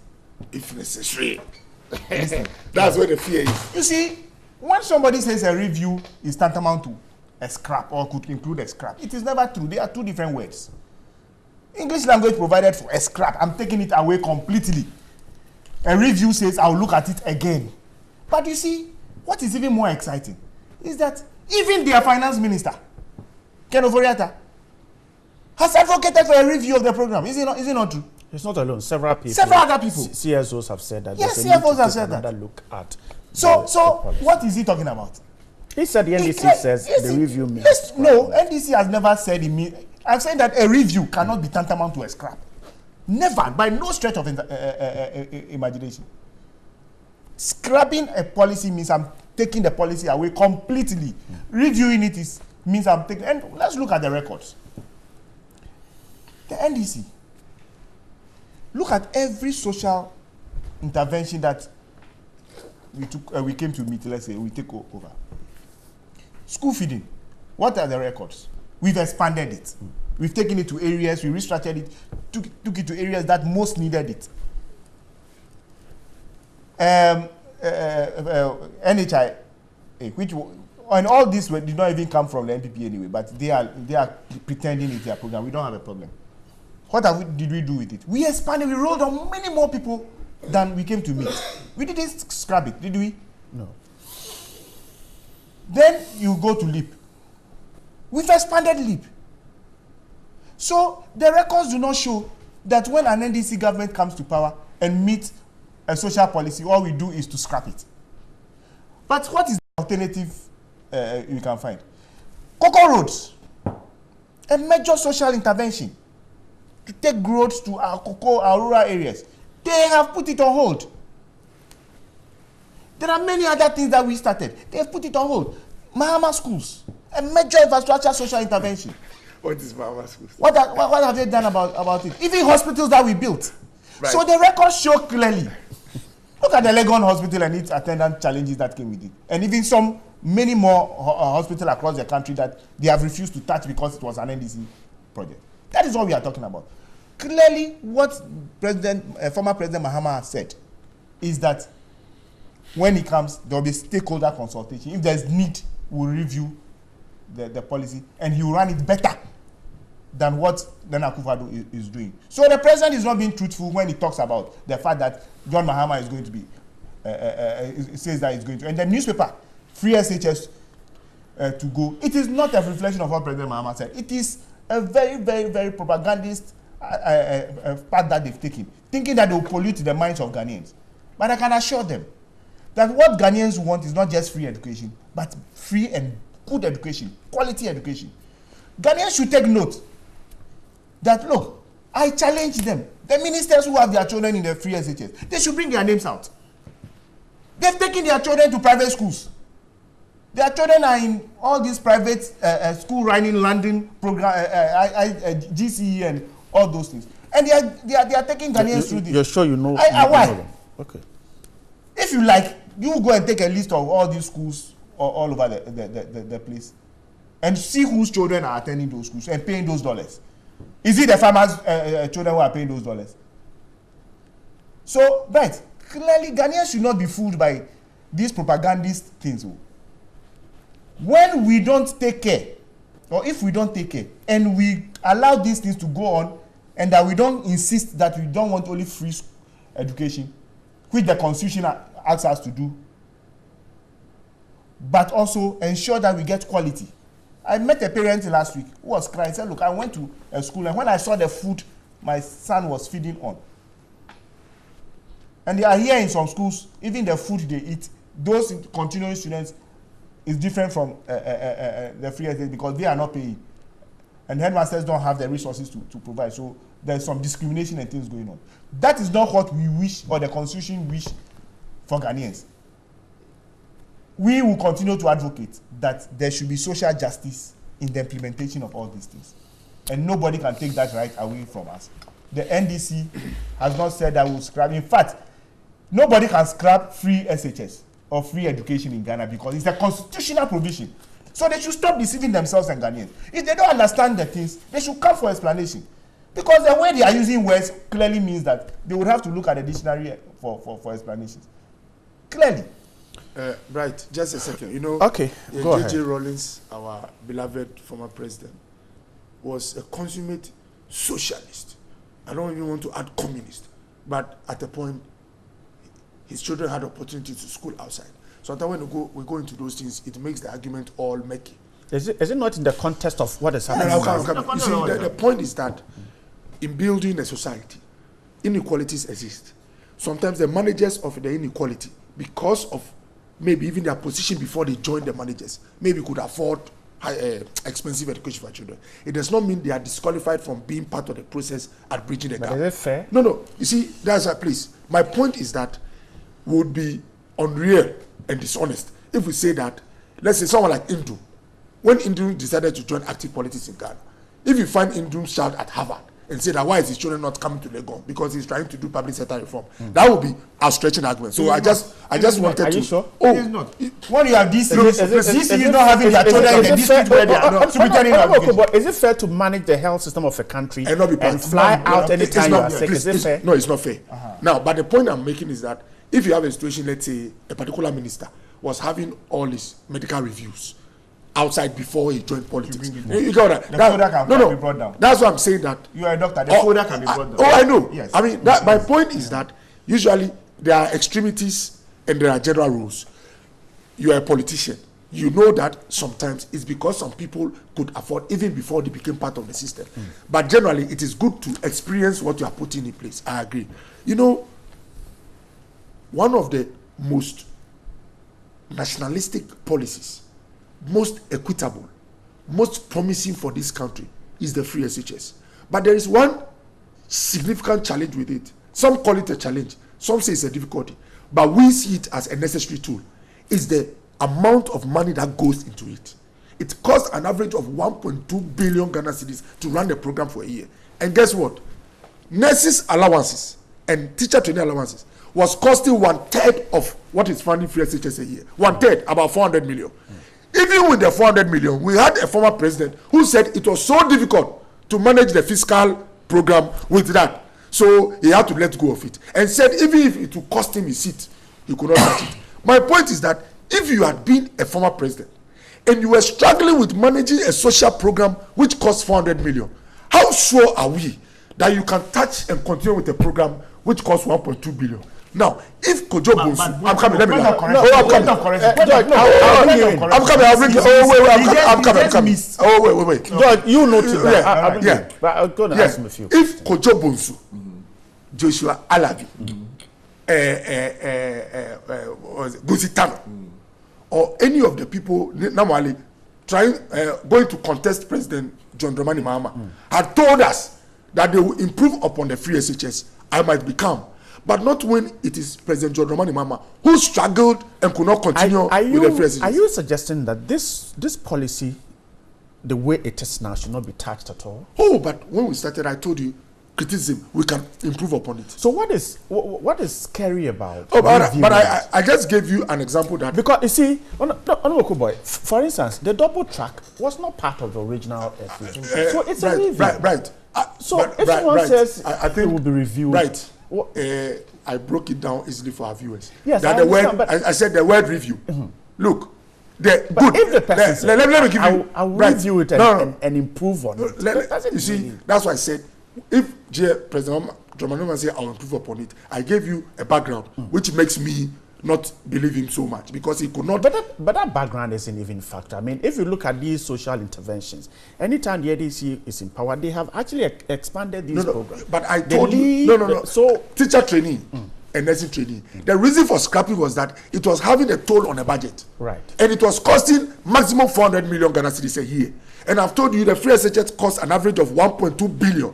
So if you are a president who said boldly that I cannot continue with this program because it's weighing me down, my issue is that when you say you even add more or spend more on it, I have doubts. Now, secondly, Bright, I started by saying that review is a very encompassing word. The 4-year SHS program, remember, when we before made it 4 years, do you know what made it come back to 3 years? It took a review. But you see, you see, right. So wait. That review could have led to we making the 4 years either better or restructuring it. Okay. But it came back to the old. Okay. So I've said that President Obama review can start from just making it better and scrapping all the way to scrapping. George, please come in. Clearly. You see, he's struggling to justify or rationalize what he has said. But you see two things. First, let's be very factual. When we decided as a party, as NDC, President Mahama decided that we were going to take away the nursing and teacher training allowances, it was not because we couldn't afford it. It was because we thought that that money would be used to expand access, right? So that many more people would get in there. So to develop infrastructure, and then it wasn't just scrapped, but we also made an example. He's talking about equity. We said that all of you have been upgraded to tertiary level. Tertiary level students take students loan. So for equity, go and take the loan. Go and take the loan so that whatever money we are giving you now, we can expand structures so that your colleagues who are sitting at home for want of that cannot may also come in. When they claim that they reverted to it, what is the numbers? You see that every year schools are giving quota. When they've been giving quota, it means that many more people who could have been nurses and teachers today are sitting at home. To even make it more sad, here he is. Read the papers today. They are up in arms. They haven't been paid. So the promise is, you know what they did? They looked at rain, the sign of rain, and decided to throw their water away. Now they've seen actually the clouds alone does not constitute the water. Right. That is what we are finding out today. So you see, this explanation where we say we just took away, it is neither. But you took it away. Okay, and it was for but is it true that the nurses are paying about 4,000 cedis as fees? Oh yes, we are. Even as former MP, I was paying. I see. Now they are paying like 4,000. It's a give me so. So what give me? That is delayed. So really, they've just deceived the people. Oh, I said give me. Okay. Finally, Calipo. Have you seen Calipo of late? Oh, why? Calipo is missing in the system. Let's wrap up on this one. Now, this issue of foreigners in retail businesses, the Minister of Trade is asking that some shops that were closed because they belong to foreigners should be opened.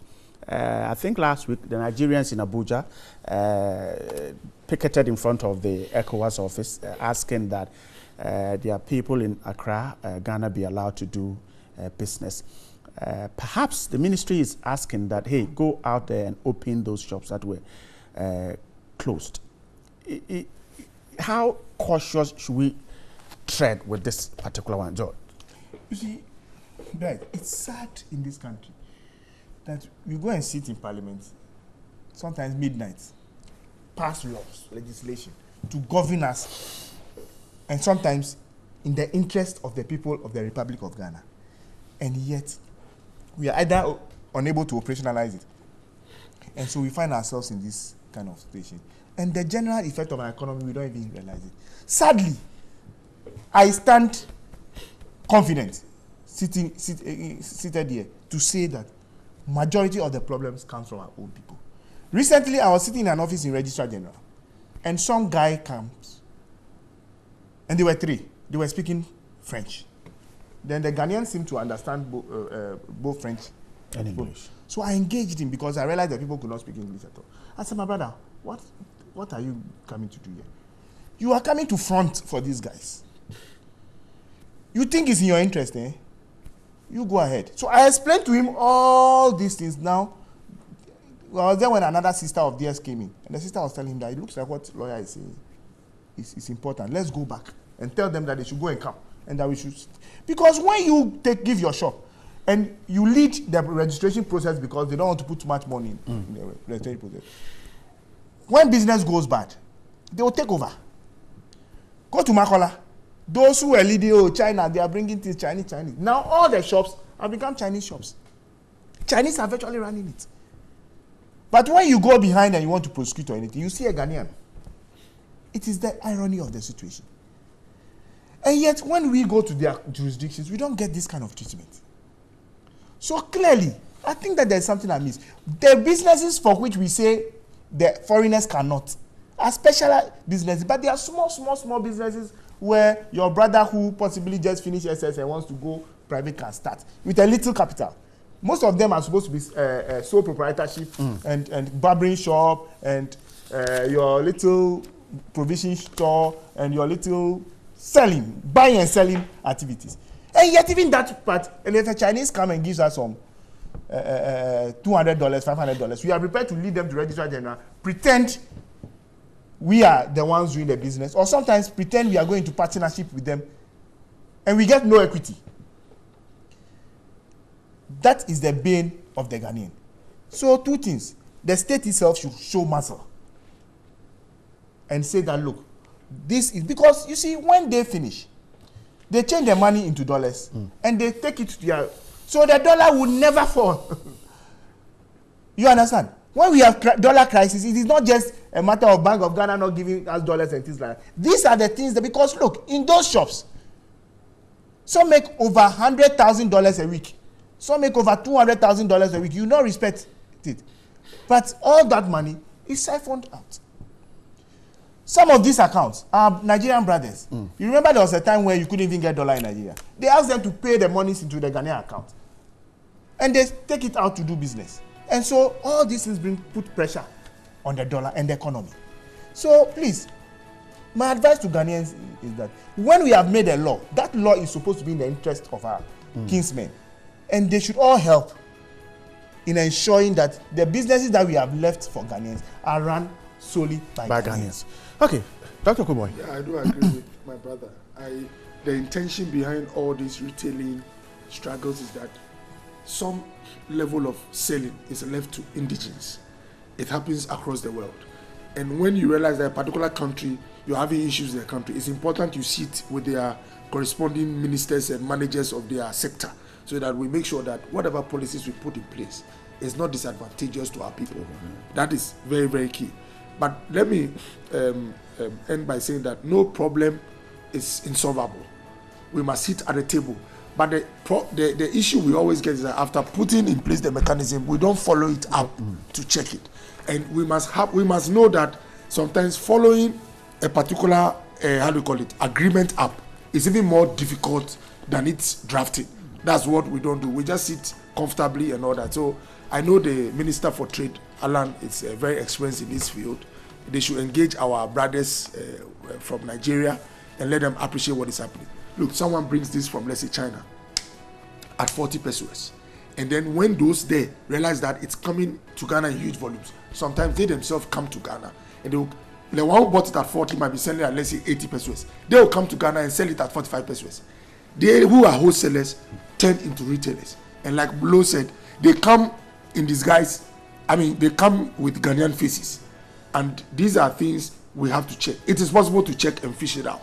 You know, so let's get to work. I'm grateful. Let me conclude by just greeting my senior this morning. And the greeting is very profound.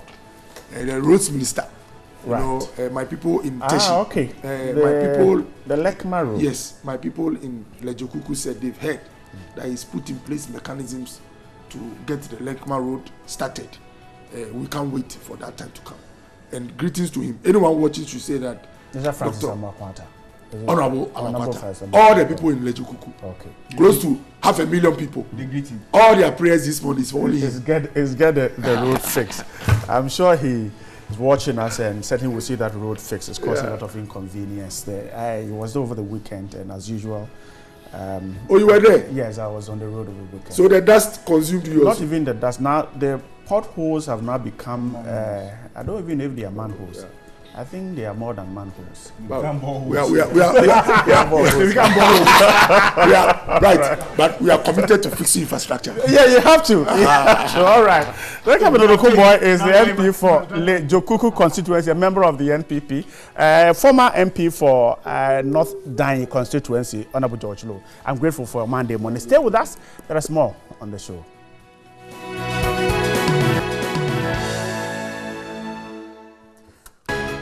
Welcome back to TV3 Newday. Let's have a conversation about women and how they are, affected, the extent of violence against women living with HIV and, of course, with disabilities as well. I've been joined by a very well-known face. Susan Aite is Executive Director of FIDA. She's not here alone this morning, joined by Noel Appiah, Programs Manager, FIDA. Ladies, welcome. Good morning. How's the Monday morning going? Well, cool. See, I've seen the reports, very comprehensive reports. Let's start with you, Susan. What pushed you to conduct this research? Okay, so what was our motivation? Right. Mainly because I've been working with FIDA for the past 10 years and even over, and I haven't seen any woman or young girl with disability coming in to seek for legal aid. Okay. And so when the call went out by Star Ghana, we decided, look, I think this is an opportunity. Okay. We should be able to get out there and see if we can get, women and young girls coming to us. Okay. Secondly, we were not sure about the extent and nature of violence that they face. Okay. Women are seen as a homogeneous group, but we are not.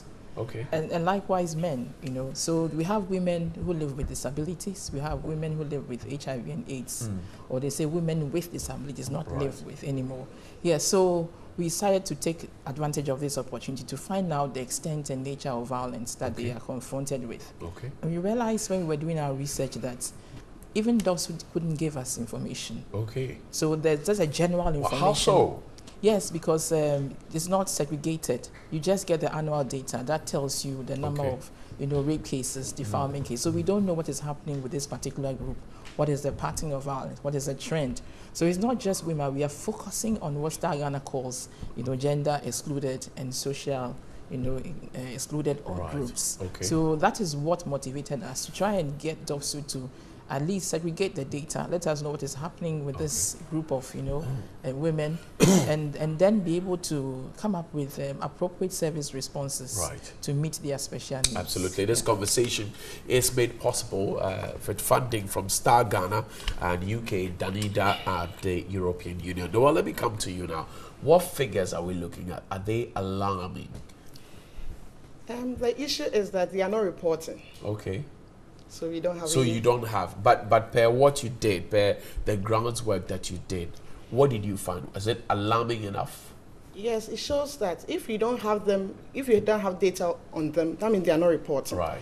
Yet when you look at the 2010 population census, they are about 17%, 20% of persons with disabilities. Right. So we don't have the information at DOFSU. We don't have any information on them. So are we saying that they don't suffer, or whether they don't report, or they don't know where to report? Right. What did you identify? Why don't they go and report? Because DOFSU has been there for all of this while FIDA is there. Why don't they come to you? I'm curious. Yes, for FIDA they don't come. The reasons, probably they are not empowered enough. Okay. And then from the research findings, we found out that information from the docket to the station diary misses that point of whether the person came with a disability or not. Okay. Just as Susan said. So there's just a broad spectrum, reportage. Yes. Nothing happens. Yes, nothing specific. And then if you don't have data on them, you won't be able to provide targeted services. Okay. Because a person with disability, probably a hearing impaired, comes to your office. No sign language interpreter. Okay. And then probably the person is not educated. How does the person report cases? Okay. So this is the general issue. And then with the women living with HIV and AIDS, we realize that because of disclosure, they also will not be willing to avail give the information. But again, from the finding, we realize that SHRAD has an online reporting where they can at least go there to report, and then nobody knows you, anonymous, then you can put your information there. So the thing is that if we don't have data on them to know the extent and nature of the violence they the experience, won't be able to provide targeted. Yes. Susan, let's look at the methodology, for example, for this research. What does it look like? Where did we cast our net to? Good. Okay, so first of all, since DOSU, was the main stakeholder that we were actually trying to get information from. Okay. DOSU was one of the groups or the institutions that gave us, information. However, the researcher found out that she couldn't get information from 2010 to around about 2014. So she had to depend on the Ghana Federation of Disabled. And then she also went to, I think, SHRAJ. So SHRAJ was another place where she got information from. And I believe that in 2014, if you look at one of the, I think SHRAJ or GFD's, data or the graph, you find out that they had about 10 cases of discrimination. And then 5 rape. And I think they had about 9 that had to do with kind of like assault.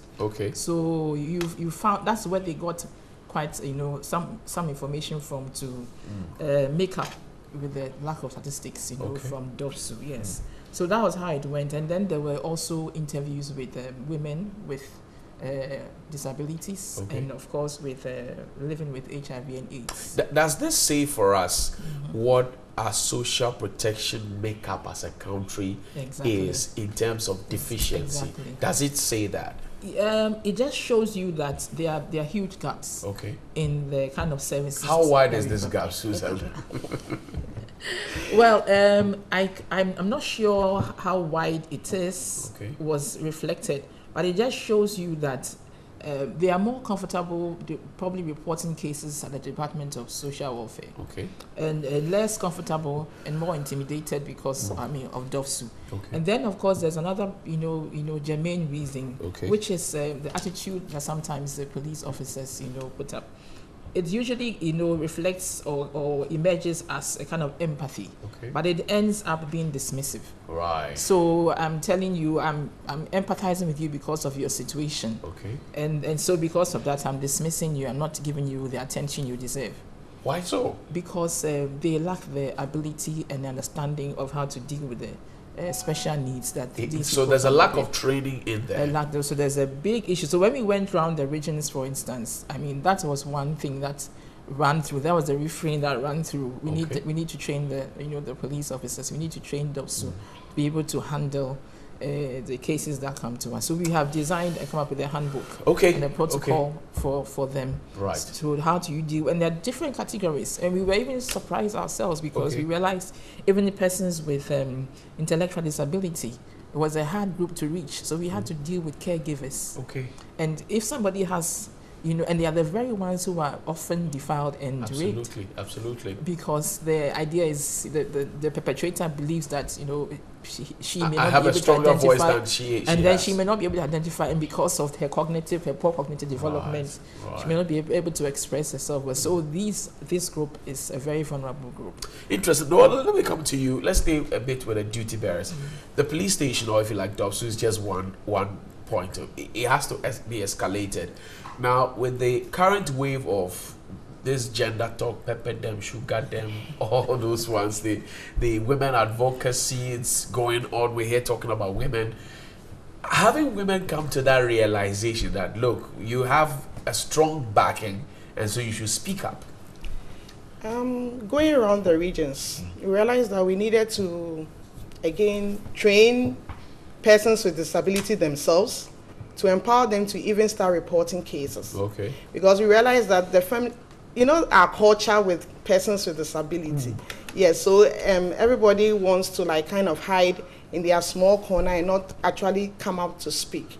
And then you realize the Disability Act has been there for some time, but a lot of people do not know what is in the Disability Act. Is the LI to even make the disability law active? Make people, activate their rights. Is it there? It's not even there. It's not even there. So there's a problem there. Yeah, the law is just on the paper. Big problem. Let's talk about recommendations finally, Susan, as we wrap up. I got 3 from it. Public funding of some of these things. We're talking about dialogue. We're talking about target servicing. Let's talk about these things quickly. Well, yes. So the idea is for DOPSU, for instance, to provide, targeted services. Okay. So you're targeting, these people. You have desk at the police stations that anybody with disability can feel free to be able to, walk in. Okay. And of course, even the police station must be accessible to them, and not just accessible in terms of proximity, but to be able to even enter into the building is another issue. Right. And then dialogue is important. Okay. We need to really dialogue and really ensure that they are not treated as a homogeneous group, because I hear you say women, but this is, a special group of women, really. You see, so and that is what is reflected even in some of the institutional services that are provided. Even in reports you read, I mean, they are hidden; they are not visible at all. And so that's why we need to do the dialogue, to be able to create a lot of awareness for every institution. And for us, we are learning feeder that we need to provide them with services. Sometimes they can't come to you; you have to go to them. Then we are talking about the last point you raised. I'm talking about public funding. Public funding. Some of these things. Yes, very important. We know if we bring it up, people say, but legal aid is there. But how can they access legal aid? Can legal aid make sure that they have some funding set aside, and even they have issues with funding anyway? So that is an area that we need to really talk about, and also engender change and ensure that these are the group of people that have potential, and we need to unearth that potential. Yeah. Well, let me give you the final word and ask you, how soon do we need to activate a solution process? How soon? We've seen the report, we've heard you speak. How soon do we need to hit the ground running? So we have started in the regions where we are working. We are working in Accra, in the Volta region, and then in the Brongahafo region. So we've gone around to see in the Volta and in the Sunyani, the police hierarchy, how they should be, their data should be more inclusive. To include data on persons with disabilities, but they will be able to provide target services.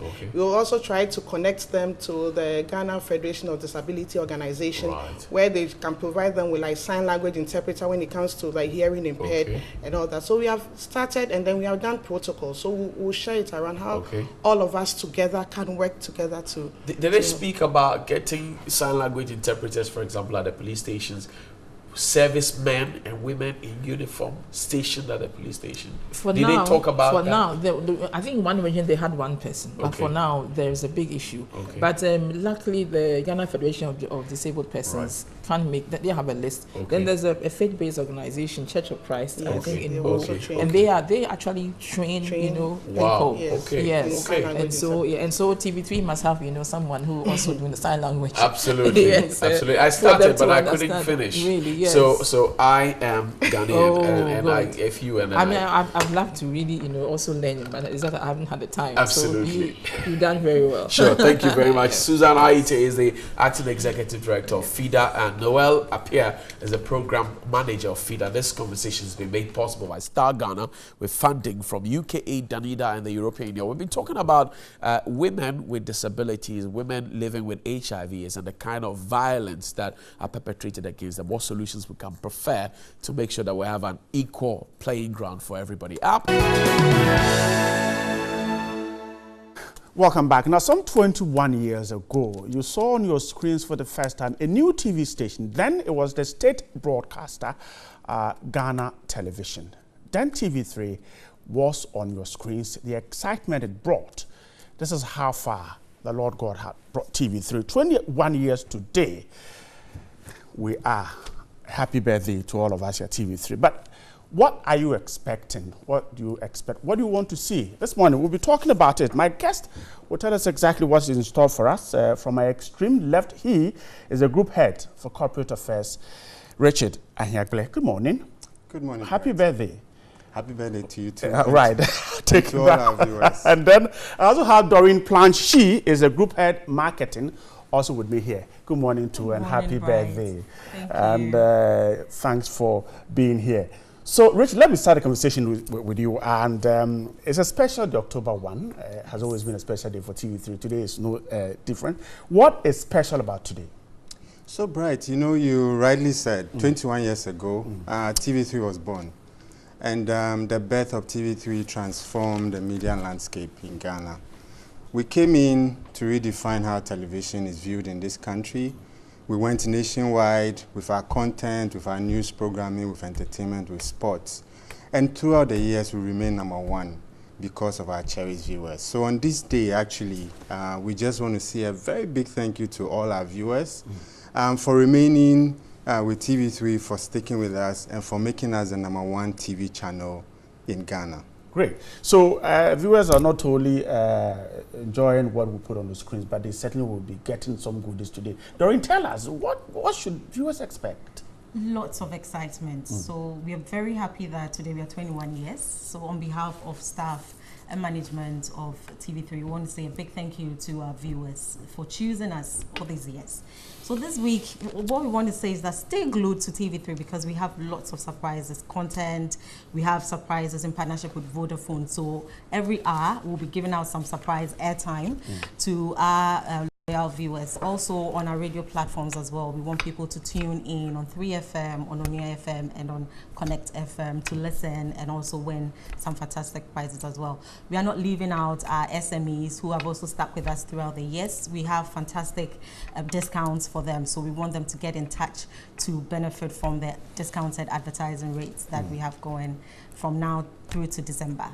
Great. That should be a broader happy birthday celebration. But Richard, so we have moved from TV3 and a lot more kids have joined the Media General Group. Maybe you can touch on them, 3FM, Onu FM, Connect FM and the rest, 3news.com and the rest, quickly. Yes, so as we grew as a business, TV3 then birthed the broader Media General Group, which now has 7 businesses, TV3 being one of them. We have 3FM and Onia FM in Accra. We have Connect FM in Takrady. We have Akuma in Kumasi. We have 3news.com, which is a very fast-growing digital portal. And we have Adisa Production, which is responsible for all the wonderful productions our viewers see on TV, including Ghana's Most Beautiful, including Sadia. So you see that there has been a lot of growth in our story over the last 21 years, and we are extremely grateful once again to the Almighty God, but also to our viewers who have really stuck with us throughout the years. What then is the difference between the Media General team, that includes TV3, Onu FM, 3FM, Akuma FM, Connect FM, 3 News, Adisa Production, and the other such businesses, other such media outlets? I categorize them as the 3 C's, commitment, content, consistency. So over the years, we remained committed to the cause of really enriching the lives of our audience through our programming. So if it is news or current affairs, we are #1. 3 News, the news portal, has also grown steadily over the years to become one of the leading forces in the country. Our TV news, whether it's a 12 news bulletin or News 360, is the #1 watch TV news program. Our content, current affairs programs also remain #1. So if you take sports, if you take entertainment, we have consistently led. So commitment to the cause has been #1. Content-wise, we continue to enrich the lives of our viewers of our content. And when it comes to content, when it comes to local content, we are #1 in promoting them, which is why last year we launched a 100-episode Sadia, which is the first time ever a TV station has done that, to really redefine the local content space on television. Take Ghana's Most Beautiful, take Talented Kids, take Ghana's Strongest, and you have all these programs which are really local. And finally, consistency. We remain consistent throughout. From day one, Bright, we have remained consistent in delivering superior content to our viewers, our listeners across all our channels. So these 3 things really separate Media General Group from the rest of other media houses. And we've been rewarded with many awards in the process, which is why we continue to be the #1 media organization in this country. Great. Doreen, let's touch on this before you give me your final words. Apart from our viewers, people that we do business with stand a great chance benefiting from our birthday today. Tell me more about that before we wrap up the conversation. Yes, so we really value our clients. You know, we consider them our partners. And like I mentioned, we have special packages that we've designed just for them. We want them to celebrate with us and also have a boom this Christmas. So what we are saying is that we want them to come around, we'll discuss with them. We have special discount rates that we are giving out, particularly to our growing, you know, SMEs and then the medium scale enterprises, because we see the future, we see that the future is positive, and we are here as a network to make impact. So what we are asking them to do is to celebrate with us and then enjoy the discounted rates. So if they want to wrap up the year in grand style, it is Media Channel TV3. The only place to be. Your final words, and let's wrap up the Yes, conversation. so thank you once again, or to all our viewers, thank you for choosing us. We are #1, and you know that we are #1. So what we are asking is that stay glued, especially this week as well, because we have fantastic prizes that you would win. And look out for our radio stations, 3FM, Connect FM, Onya FM, because there are prizes there as well. Right, she's Group Head, Marketing, Media General, and Richard Ahiagbler is the Group Head, Corporate Affairs. Happy birthday once again, and to all of us here. We're marking 21 years in Grand Star. We are here. We'll be celebrating with you. Stay with us. There is more coming up. TV3 were 21 solid years, and as we heard earlier, lots of packages coming your way. But let's get into some issues about the NDC. The flag bearer race is getting heated as we move on or gravitate towards the main election day. I've got in studio a lawyer, a politician, and a leading member of the NDC, lawyer Gusi Tano. Chief, good morning. How are you doing? Very well. Congratulations on your 21st. Thank you, thank you, thank you. I like blue. Blue is cool. You look very good this morning. Thank you very much. Great. Great. How is the campaign going? It's going well, slowly but surely. We're making inroads, spreading our message of development, accountability, and social justice. Right. And I think it's finding resonance in the grassroots, especially the need for NDC to recapture its capacity as a grassroots mobilizing party, not only for winning elections, but also for the development of this country. Because our country begins from communities. And you need strong leadership at the community level to be able to implement critical things that are keys: better schools, better healthcare, and better housing. And so Your party has a very beautiful structure, in fact, from the ward through the branch. From the polling station. Polling station, branch, ward, region, all the way to the top. What do you see wrong in this structure, which is why the party lost woefully in 2016? Well, what happened was that there was a decline in the attention paid to the foundation of the party, which are the branches. So a lot of the branches either died or were not active. And there was no real training, because don't forget the political party is an incubator for training leaders for the future.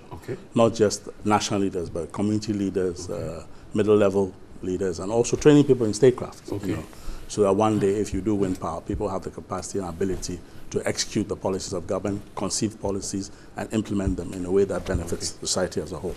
So I believe that neglect and that inability to have a mobilizing force at the polling station was very key in our laws.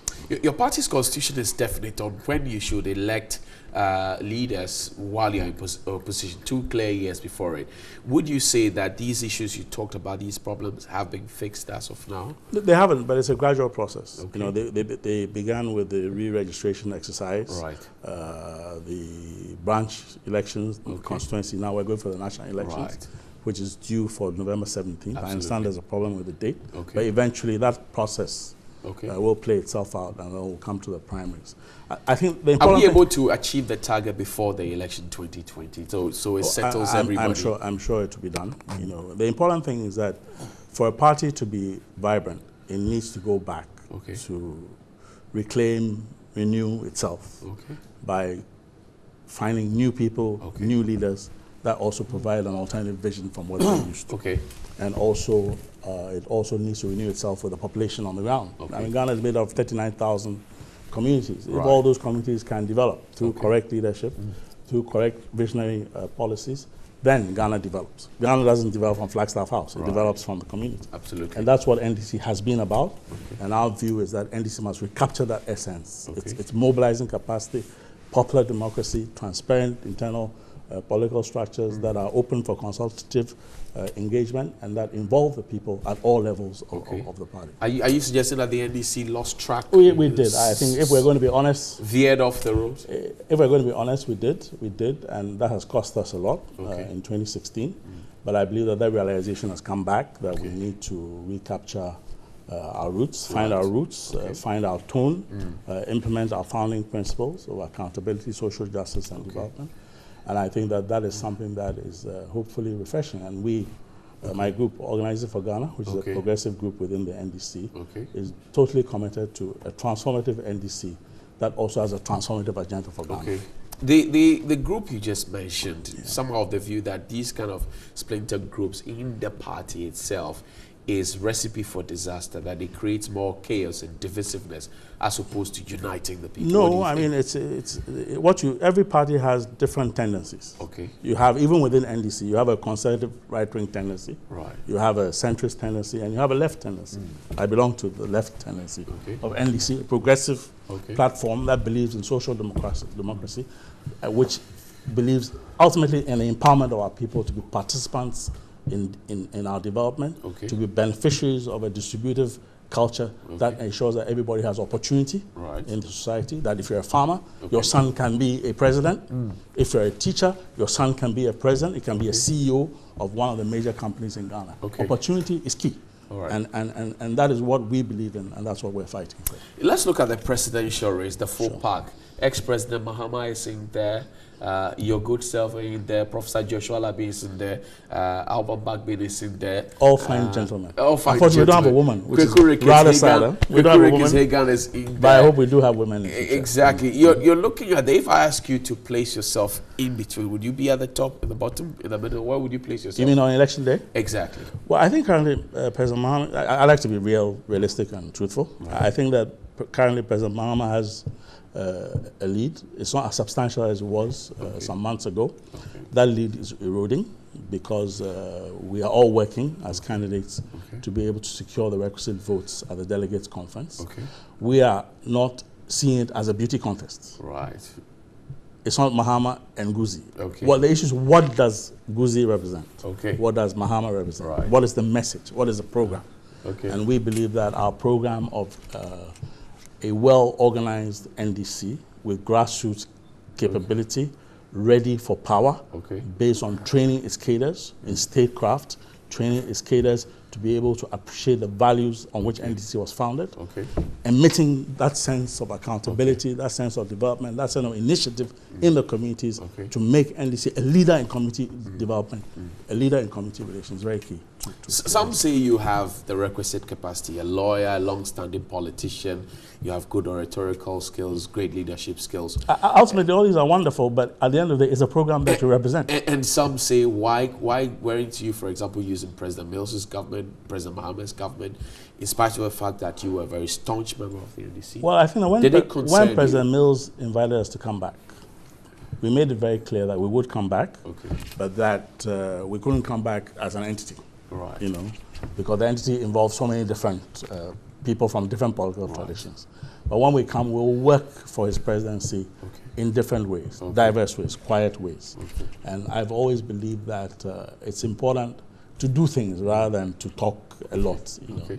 And I've worked with many youth groups in the party, been active in the 2008 campaign, 2012 campaign, partially active in the 2016 campaign, to see that our youth groups that we have developed, trained, develop the requisite people skills that allow them to be attractive for people to join us as a party. And that's what we're doing. We'll continue doing that. And we'll continue doing that after the presidential primaries. The NDC is not used to so many people massing up to become president. Well, this is the first time NDC is actually selecting a president from a basket of candidates. So it's an important test for it. What do you think accounts for it, for a party that has a history of not... Well, I think that NDC began its history and its origin from the point of view of building consensus.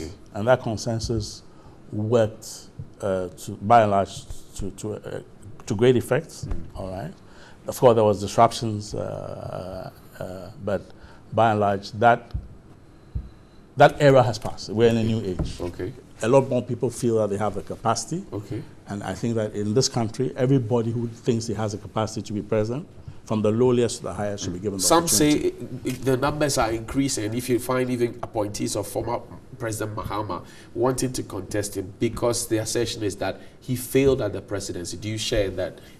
I think at the end of the day, assertion? all of us, the only objective measure we have of the support for policies, the support for the performance of any candidate or any president, right, is what the people say at the ballot box. Okay. I think that in 2016, December 7th, the people spoke very loudly, that they felt that the 4 years preceding had not been satisfactory in terms of meeting their household needs, income, employment, healthcare, education, and so on.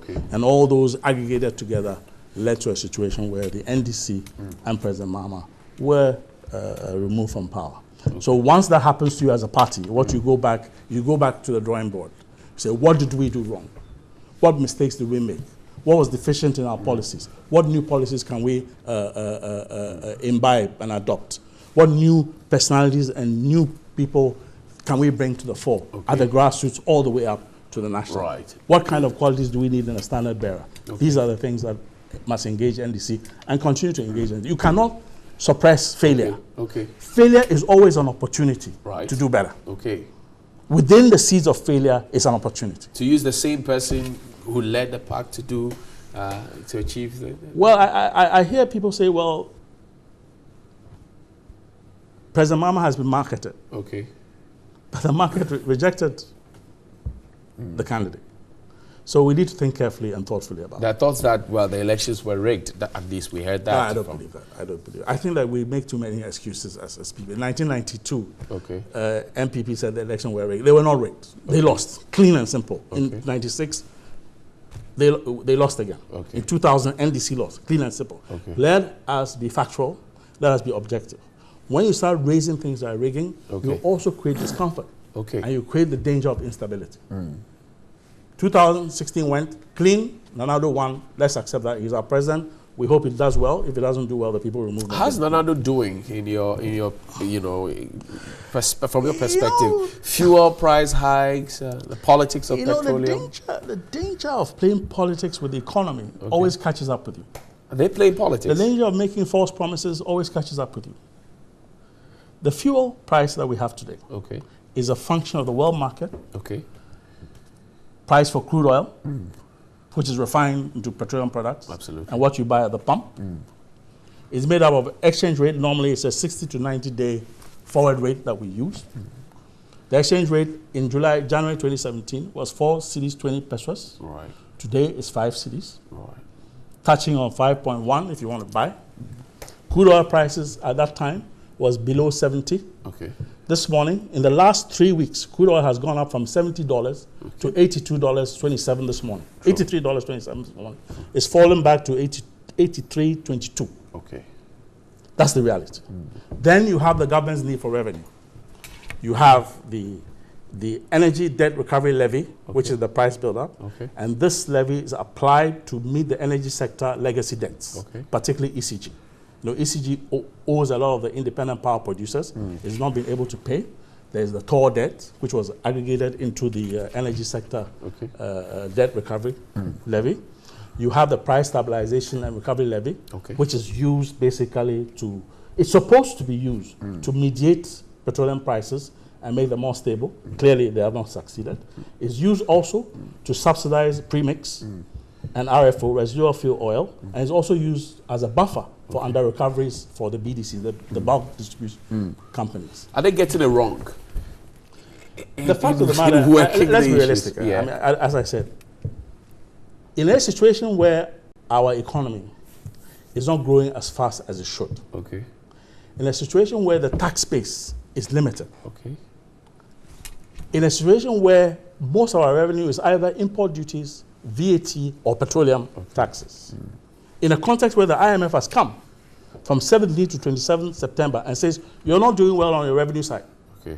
Your shortfalls in VAT and import duty, cut expenditure, boost revenue. It is very difficult for a government, any government, to say you're going to cut these taxes.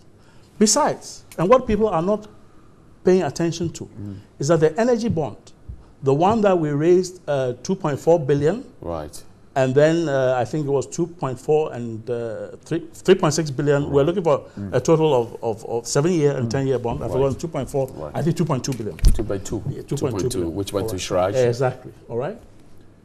The collateral for that bond is the assignment in an assignment agreement of October 2017, assigning the levies to support and collateralize that bond.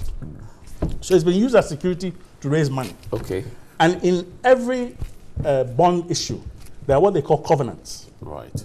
Those covenants are pledges made by the borrower, okay, all right, or the borrower's sponsor, that the source of repayment of the bond amount realized from the bond will not be touched or tampered with. Because the borrower, the lender must be sure. Right, that you're getting value for it. That what you pledged as your cash flows to repay the bond is safe and secure. Right, it's and constant. Constant. Okay. So if you go and reduce it, you stand in the danger of the lender saying you are in the event where are we now? What default. do you see? It's a default. Okay. To try and adjust those. Can we ever get out of the maze? We can, and Ghana can. How? Ghana is operating currently at 15. Some people say 10% of its total capacity. Okay. At an efficiency level, probably 5%. What we need to start doing is to have a consensus that we must produce the things we need as a society. Industrialization. Industrialization linked to value addition in agriculture. That is the main source of value creation. That's the main source of surplus. That's the main source of job creation. That's the main source of income. That's the main source of savings. That's the main source of investment. You say Ghana is unsafe under the MPP. We have a vulnerable economy. We have a vulnerable. I mean, if you look at the S&P ratings, that moved Ghana from B- to B. Okay. You always have to remember these S&P ratings are related to your capacity to pay debts that people have loaned you. Okay. And that assessment was not about whether the economy is doing well or not. Okay. It's basically saying that, well, to the extent that your economy is stable at the moment, you can pay your debts. And that's what's concerned us as Westerners, as bond rating agencies. All right? The subtext of that rating says Ghana is very vulnerable. Public finances, the integrity of public finances, and the danger of falling into major deficits. The fact that we're a commodity producer. Let me give you an example. The highest price of cocoa this year on year, is 1,933 pounds. The lowest is 1,301 pounds. 2 weeks ago, when I was doing an interview at Esempa, the price of cocoa was 1,584 pounds. This morning is 1,502 pounds. That is where we earn export revenue to support our currency. Right. We don't control it. The price oscillates. It's volatile. Right. Gold, which was $1,317, is now $1,196. It's lost $200. The only thing going for us is crude oil prices, which have gone up. Right. But how much of that crude oil do we get can as that a country? sustain? It cannot sustain us. So we have to go back to the drawing board and begin to look at our agriculture. What advice would you give to the president, the vice president, for example, Bozade? Stop making promises, hunker down, begin to consult, begin to discuss restructuring this economy.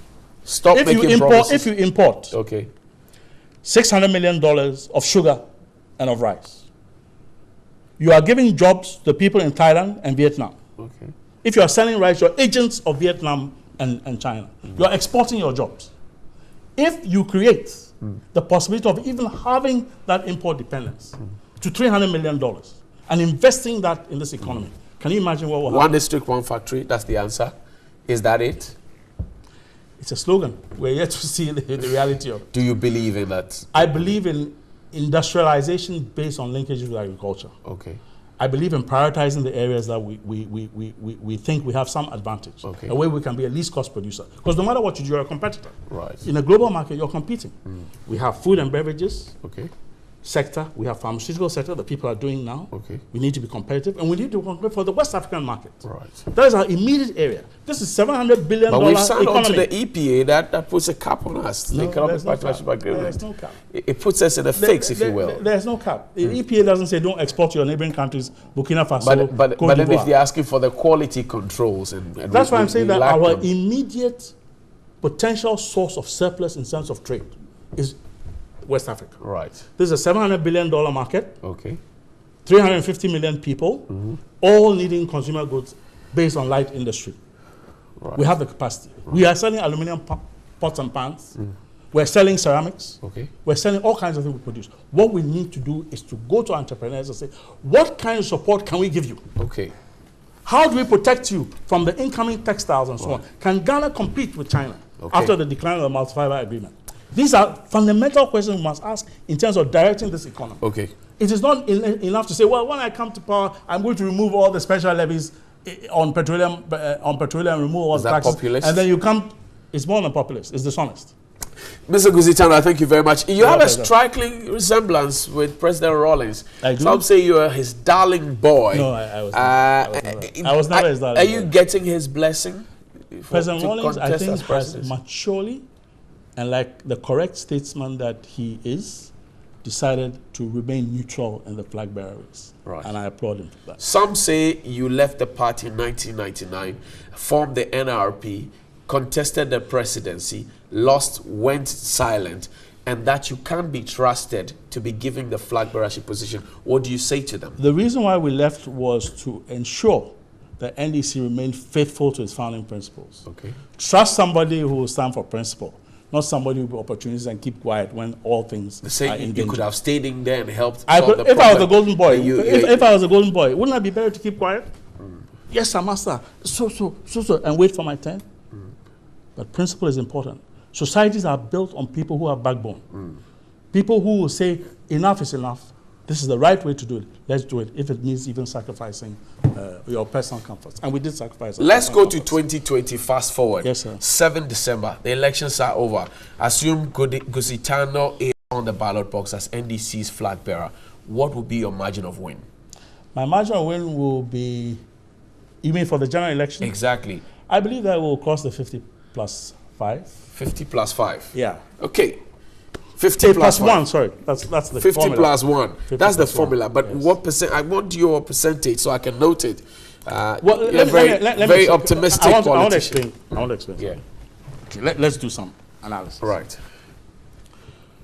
The core support of NDC and MPP probably adds up to about 42% of the vote. Okay. That's unswerving support. Right. It's a religion. Okay. All right?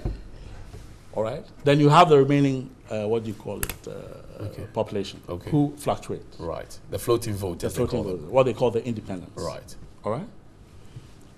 You cannot win an election in this country without the independents. Okay. If you're going to rely solely on your supporters, it won't happen. You need to get the independents. So you must have a message that is attractive, it is non-partisan, it's inclusive, and socially cohesive. Okay. That's what NDC must do. And show also its grassroots mobilizing capacity. Do you have that message? Absolutely. And by what margin are you winning, Mr. Guzitano? I believe that in the nature of things, we can probably do a little better than the whisker that we've sailed through in 2008 and 2012. Mr. Guzitano, thank you very much. I wish you all the best. Thank you. And that's how